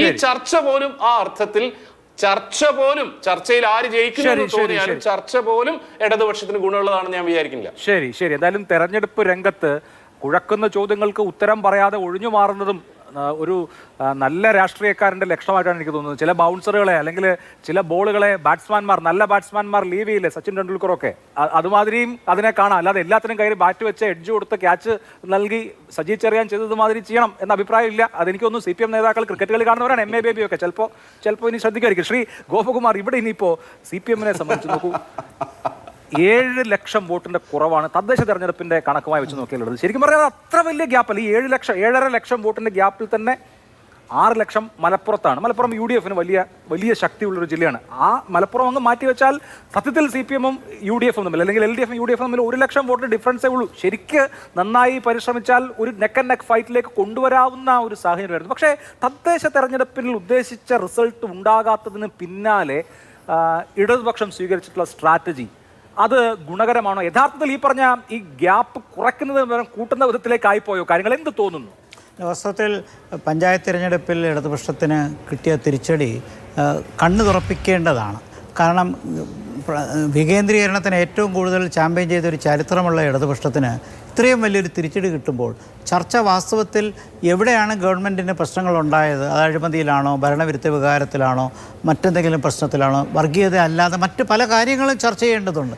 ആ നിലയ്ക്കുള്ള ചർച്ച ചെയ്ത് അതിൻ്റെ അജണ്ട അതിലേക്ക് കൊണ്ടുവരണം. ഇപ്പോൾ വീടുകളിൽ കയറുന്നു എന്നുള്ളത് നല്ല കാര്യമാണ്. പക്ഷേ മാധ്യമരംഗത്ത് ഇല്ലെങ്കിൽ പൊതുവിൽ ടെലിവിഷൻ എടുത്താലും സോഷ്യൽ മീഡിയ എടുത്താലും പത്രങ്ങളെടുത്താലും വരുന്ന ചർച്ചകളെല്ലാം ശബരിമല ഇഷ്യൂ കഴിഞ്ഞാൽ ഏറ്റവും കൂടുതൽ വരുന്നത് സജി ചെറിയാൻ എന്ത് പറഞ്ഞു, ബാക്കിയുള്ളവരെന്ത് പറഞ്ഞു, ഞാൻ KM ഷാജി പറഞ്ഞതിനെ മാറ്റി നിർത്തുന്നില്ല. അദ്ദേഹം പറഞ്ഞതും തെറ്റ് തന്നെയാണ്. സജി ചെറിയാനോട് വിഡ്രോ ചെയ്തു എന്ന് പറയുമ്പോൾ അത് ഉണ്ടാക്കിയ നെഗറ്റീവ് എഫക്റ്റ് എത്രയാണെന്ന് അവർ മനസ്സിലാക്കി. താങ്കൾ പറഞ്ഞ ചോദ്യത്തിലേക്ക് വന്നു കഴിഞ്ഞാൽ ഇടതുപക്ഷത്തിനെ അണ്ടർ എസ്റ്റിമേറ്റ് ചെയ്യാൻ കഴിയില്ല എന്നുള്ളത് വസ്തുത തന്നെയാണ്. ഇടതുപക്ഷത്തിന് ശക്തമായ വേരോട്ടമുള്ള ഒരുപാട് മേഖലകളുണ്ട്, ഇത്രയും നല്ല ബേസ് ഉള്ള വോട്ടുണ്ട്. പക്ഷേ പലപ്പോഴും ഈ ഫാക്ടേഴ്സ് വരുമ്പോൾ UDFനുണ്ടാകുന്ന സാധാരണ ഉണ്ടാകുന്ന പ്രശ്നങ്ങൾ, ഒന്ന് ഈ നേതൃതലത്തിലുള്ള പടലപ്പിണക്കം, കോൺട്രഡിക്ടറി ആയിട്ടുള്ള പ്രസ്താവനകൾ. ഈ കഴിഞ്ഞ ഒരു 2 ആഴ്ചക്കിടയ്ക്ക് കോൺഗ്രസ് കുറച്ചുകൂടി കൺസോളിഡേറ്റ് ചെയ്തതായിട്ടാണ് എനിക്ക് തോന്നുന്നത്. അതിന് പ്രത്യേകിച്ച് ഇത്തരം വർഗീയമായിട്ടുള്ള പ്രശ്നങ്ങൾ വരികയും പലപ്പോഴും കോൺഗ്രസിനെയും UDFനെയും സഹായിച്ച NSS എതിരായി നിൽക്കുകയും SNDP അങ്ങനെയല്ല എന്നറിയാം. അപ്പോൾ ഇവിടെ നേരത്തെ ചൂണ്ടിക്കാണിച്ച പോലെ ഇവരുടെ കയ്യിലൊന്നും അല്ല വോട്ടെന്നുള്ളത് നമുക്ക് നന്നായിട്ടറിയാം. അതിൻ്റെ അവകാശത്തിന് കാര്യവുമില്ല. പക്ഷേ കോൺഗ്രസിനെ എന്നും മിക്ക സമയവും സഹായിച്ചിട്ടുള്ളത് NSS ആണ്. പക്ഷേ NSS എടുത്തൊരു നിലപാട് മാറ്റം അത് ഇടതുപക്ഷത്തിലേക്ക് ചെല്ലുന്നു എന്നുള്ളൊരു ധാരണ വരികയും അത് പരോക്ഷമായിട്ട് ഹിന്ദു കൺസോളിഡേഷനിൽ എത്തുന്നു എന്നുള്ളൊരു ധാരണ, അത് തെറ്റാണോ ശരിയാണോ? കോൺഗ്രസ് അതിനെ ജാഗ്രതയോടെ കാണുന്നു. ഇപ്പോൾ സതീശനെതിരെ വളരെ രൂക്ഷമായ ഇന്ന് സുമാരൻ നായർ പറഞ്ഞു സതീശൻ വെറും ഉമ്മാക്കിയാണ്, കോൺഗ്രസ്സുകാർ ചുമ്മാ ഊതി വീർപ്പിക്കുന്നേ ഉള്ളൂ. കഴിഞ്ഞ ദിവസം പറഞ്ഞു സതീശനെ മുൻനിർത്തിയ നല്ല അടി കിട്ടും, പാർട്ടിക്ക് പറഞ്ഞു. NSS കുറച്ചുകൂടി കോൺഗ്രസിനെ സഹായിക്കുന്ന അല്ലെങ്കിൽ കോൺഗ്രസിന് സാധ്യതകൾ. പക്ഷേ VD സതീശനെ പ്രൊട്ടക്ട് ചെയ്ത്, ആ അർത്ഥത്തിൽ പ്രൊട്ടക്ട് ചെയ്ത് ഈ സമുദായ നേതാക്കൾക്ക് മറുപടി കൊടുക്കാൻ കോൺഗ്രസിന്റെ മറ്റു നേതാക്കളെ ആരെയും കാണാത്തത് എന്തുകൊണ്ടായിരിക്കും? അതാണ് ഞാൻ നേരത്തെ ചൂണ്ടിക്കാണിച്ച നേതൃനിരയിലുള്ള ഒരു യൂണിറ്റി. വാസ്തവത്തിൽ ഇപ്പോൾ ഇടതുപക്ഷം UDFനെ ട്രാപ്പ് ചെയ്യാൻ ഇങ്ങനെയുള്ളൊരു കാര്യം കൊണ്ടുവരുമ്പോൾ ഒറ്റക്കെട്ടായി നിൽക്കണം എന്നുള്ളൊരു സാഹചര്യമുണ്ട്. ആ നിലയ്ക്ക് ഒരു പക്ഷേ കെ മുരളീധരനും തൊട്ടുപിറകെ രമേശ് ചെന്നിത്തലയും പറഞ്ഞു. എന്നാലും അത് ഒരു ഫോഴ്സ്ഫുൾ ആയിട്ടുള്ളൊരു സ്റ്റേറ്റ്മെൻറ്റായിട്ട് കാണുന്നില്ല. പക്ഷേ ഇതിനിടയ്ക്ക് പൊതുമണ്ഡലത്തിൽ തീർച്ചയായിട്ടും സതീശൻ്റെ ഇമേജ് നന്നായി വർദ്ധിച്ചു. അത് പൊതുസമൂഹം അംഗീകരിക്കുന്നുമുണ്ട്. ഈ സമയത്ത് സതീശനെടുത്ത നിലപാടിന് പരക്കെ അംഗീകാരം കിട്ടിയിരിക്കുന്നു. അദ്ദേഹം പറയുന്നത് തോറ്റാൽ തോറ്റതുപോലെ തോക്കട്ടെ, ആ നേരിട്ട് നിന്ന് ചാവുന്നുള്ള മട്ടിലാണ് പറഞ്ഞത്. അതേസമയം വർഗീയതയുമായിട്ട് എന്താണ് വർഗീയത എന്നുള്ളത് അദ്ദേഹം വ്യക്തമായിട്ട് പറയുന്നുണ്ട്. സമുദായം എവിടെ നിൽക്കണം, സമുദായങ്ങളുടെ താല്പര്യങ്ങൾ പറയാൻ പാർട്ടിക്കാർക്ക് അക്സസ് വേണം, തിരിച്ച് ഞങ്ങൾ അങ്ങോട്ടും പോകും. പക്ഷേ ഇരിക്കാൻ കിടക്കരുതെന്ന് പറഞ്ഞതിനകത്ത് വലിയ അർത്ഥമുണ്ട്. ഞാനിതുപോലെ പണ്ട് റീഗൻ താച്ചറിനെ കുറിച്ച് പറഞ്ഞത്, റീഗൺ എന്തെങ്കിലും പറഞ്ഞു കഴിഞ്ഞാൽ താച്ചർ ജമ്പ് ചെയ്യും, ചാടും എന്ന് പറഞ്ഞു. പക്ഷേ ആ ജമ്പ് ചെയ്യുന്നതിന് പകരം ഡാൻസ് ചെയ്യരുതെന്ന് കളിയാക്കും താച്ചറിനെ കുറിച്ച് പറഞ്ഞു. അതേപോലെ സതീശൻ പറഞ്ഞ ആ സ്റ്റേറ്റ്മെൻറ്റ് വളരെ കറക്റ്റാണ്. ഇത് ഒരുപക്ഷെ UDFന് അധികാരം കിട്ടിയാലും അതൊരു അകക്കണ്ണായി മനസ്സിലാക്കേണ്ട ഒരു കാര്യമാണ്. കാരണം സമുദായ സംഘടനകളെയും ഈ മതസംഘടനകളെയും ഒഴിവാക്കിക്കൊണ്ടൊരു രാഷ്ട്രീയം നമുക്ക് പറ്റില്ല. പക്ഷേ അവരുടെ പിറകിൽ ലോബി ചെയ്ത് അവരുടെ ഒരു വാലാട്ടിയായിട്ട് രാഷ്ട്രീയം മാറരുത്. അവിടെയാണ് സതീശനുണ്ടായ ഗുണം. കാരണം മറ്റ് കോൺഗ്രസ് നേതാക്കളെ അപേക്ഷിച്ച് സതീശനെടുത്ത നിലപാടിന് പൊതുമണ്ഡലത്തിൽ കിട്ടിയ സ്വീകാര്യത അതുകൊണ്ടാണ്. അതാണ് ഞാൻ ഈ പറയുന്നത്. ഇത്തരം സാഹചര്യങ്ങളിൽ എടുക്കുന്ന നിലപാടിന് വ്യക്തത വേണം. ആ വ്യക്തത UDFൽ പലപ്പോഴും കാണാറില്ല. ശരി, അല്ല ആ വ്യക്തത കൊണ്ടുകൂടി ആയിരിക്കുമല്ലോ ശ്രീ KT കുഞ്ഞിക്കണ്ണൻ സർവേ ഒക്കെ എന്ത് എന്നൊക്കെ ചോദിച്ചാലും കേരള മുഖ്യമന്ത്രിയേക്കാൾ പോപ്പുലർ ഇപ്പോൾ പ്രതിപക്ഷ നേതാവാണ് എന്ന് ദേശീയ മാധ്യമം അവരുടെ ഏജൻസി നടത്തിയ സർവേയുടെ ഭാഗമായി പറയുന്നുണ്ടല്ലോ. ഞാൻ ആ സർവേയുടെ ഏതെങ്കിലും തരത്തിലുള്ള കാര്യത്തെക്കുറിച്ചല്ല ചോദിക്കുന്നത്. പക്ഷേ VD സതീശന് ഈ ആക്സെപ്റ്റൻസ് കിട്ടാൻ ഇടതുപക്ഷ നേതാക്കളിൽ നിന്ന് പ്രതീക്ഷിക്കുന്ന ആർജവമുള്ള നിലപാടിന് പകരം ഈ ഞഞ്ഞാപിഞ്ഞ നിലപാട് ഒരു ഘടകമായിട്ടില്ലേ സാധാരണ നിലയിൽ? ഇപ്പോൾ സമുദായ നേതാക്കളെക്കുറിച്ച് ഞാൻ ഈ കഴിഞ്ഞ ചർച്ചയിലും പറഞ്ഞു, വളരെ കൃത്യമായ നിലപാടുകൾ CPM നേതാക്കളുടെ ഭാഗത്തുനിന്നുണ്ടായിരുന്നു, VSന്റെ ഭാഗത്തുനിന്നുണ്ടായിരുന്നു, പിണറായിയുടെ ഭാഗത്തുനിന്നുണ്ടായിരുന്നു. 2 നേതാക്കളെക്കുറിച്ചും ഇപ്പോൾ വെള്ളാപ്പള്ളി നടേശനെയും സുമാരൻ നായരെക്കുറിച്ചും ഒക്കെ വളരെ രൂക്ഷമായ ഭാഷയിൽ ഒരു ഇടതുപക്ഷ ലിബറൽ പൊതുബോധം ഉയർത്തിപ്പിടിക്കുന്ന ശക്തമായ രാഷ്ട്രീയ കാഴ്ചപ്പാട് CPMന്റെ നേതാക്കൾ മുന്നോട്ട് വെച്ചിരുന്നു. അന്ന് അതിന് സ്വീകാര്യത കിട്ടിയിരുന്നു. അന്ന് അതിനെ സ്വീകരിച്ചവർ അല്ലെങ്കിൽ അതിനെ പിന്തുണച്ചവർ ഇന്ന് VD സതീശനെ പിന്തുണയ്ക്കുകയാണ്. എനിക്ക് തോന്നുന്നു ഇടതുപക്ഷത്തു നിന്നും ലിബറൽ പക്ഷത്തു നിന്നും ഒക്കെ കോൺഗ്രസിന്റെ പ്രതിപക്ഷ നേതാവിന് വലിയ പിന്തുണ കിട്ടുന്ന ഒരു അഭൂതപൂർവമായ രാഷ്ട്രീയ സന്ദർഭം നമ്മൾ കാണുകയാണെന്ന്.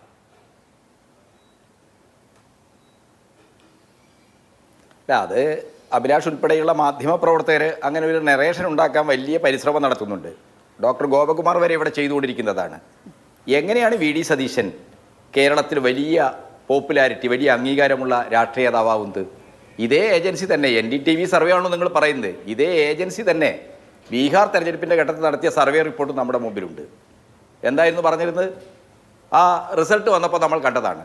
2021 നിയമസഭാ തെരഞ്ഞെടുപ്പിൽ 2019 ലോക്സഭയിൽ ഇടതുപക്ഷത്തിനുണ്ടായ തിരിച്ചടി ആവർത്തിക്കുമെന്ന അഭിലാഷ് ഉൾപ്പെടെയുള്ള ആൾക്കാർ ഞാൻ പങ്കെടുത്ത എത്രയോ ചർച്ചയിൽ വിശദീകരിച്ചത്. എല്ലാവരും ഇടതുപക്ഷത്തിനെതിരായിരുന്നു.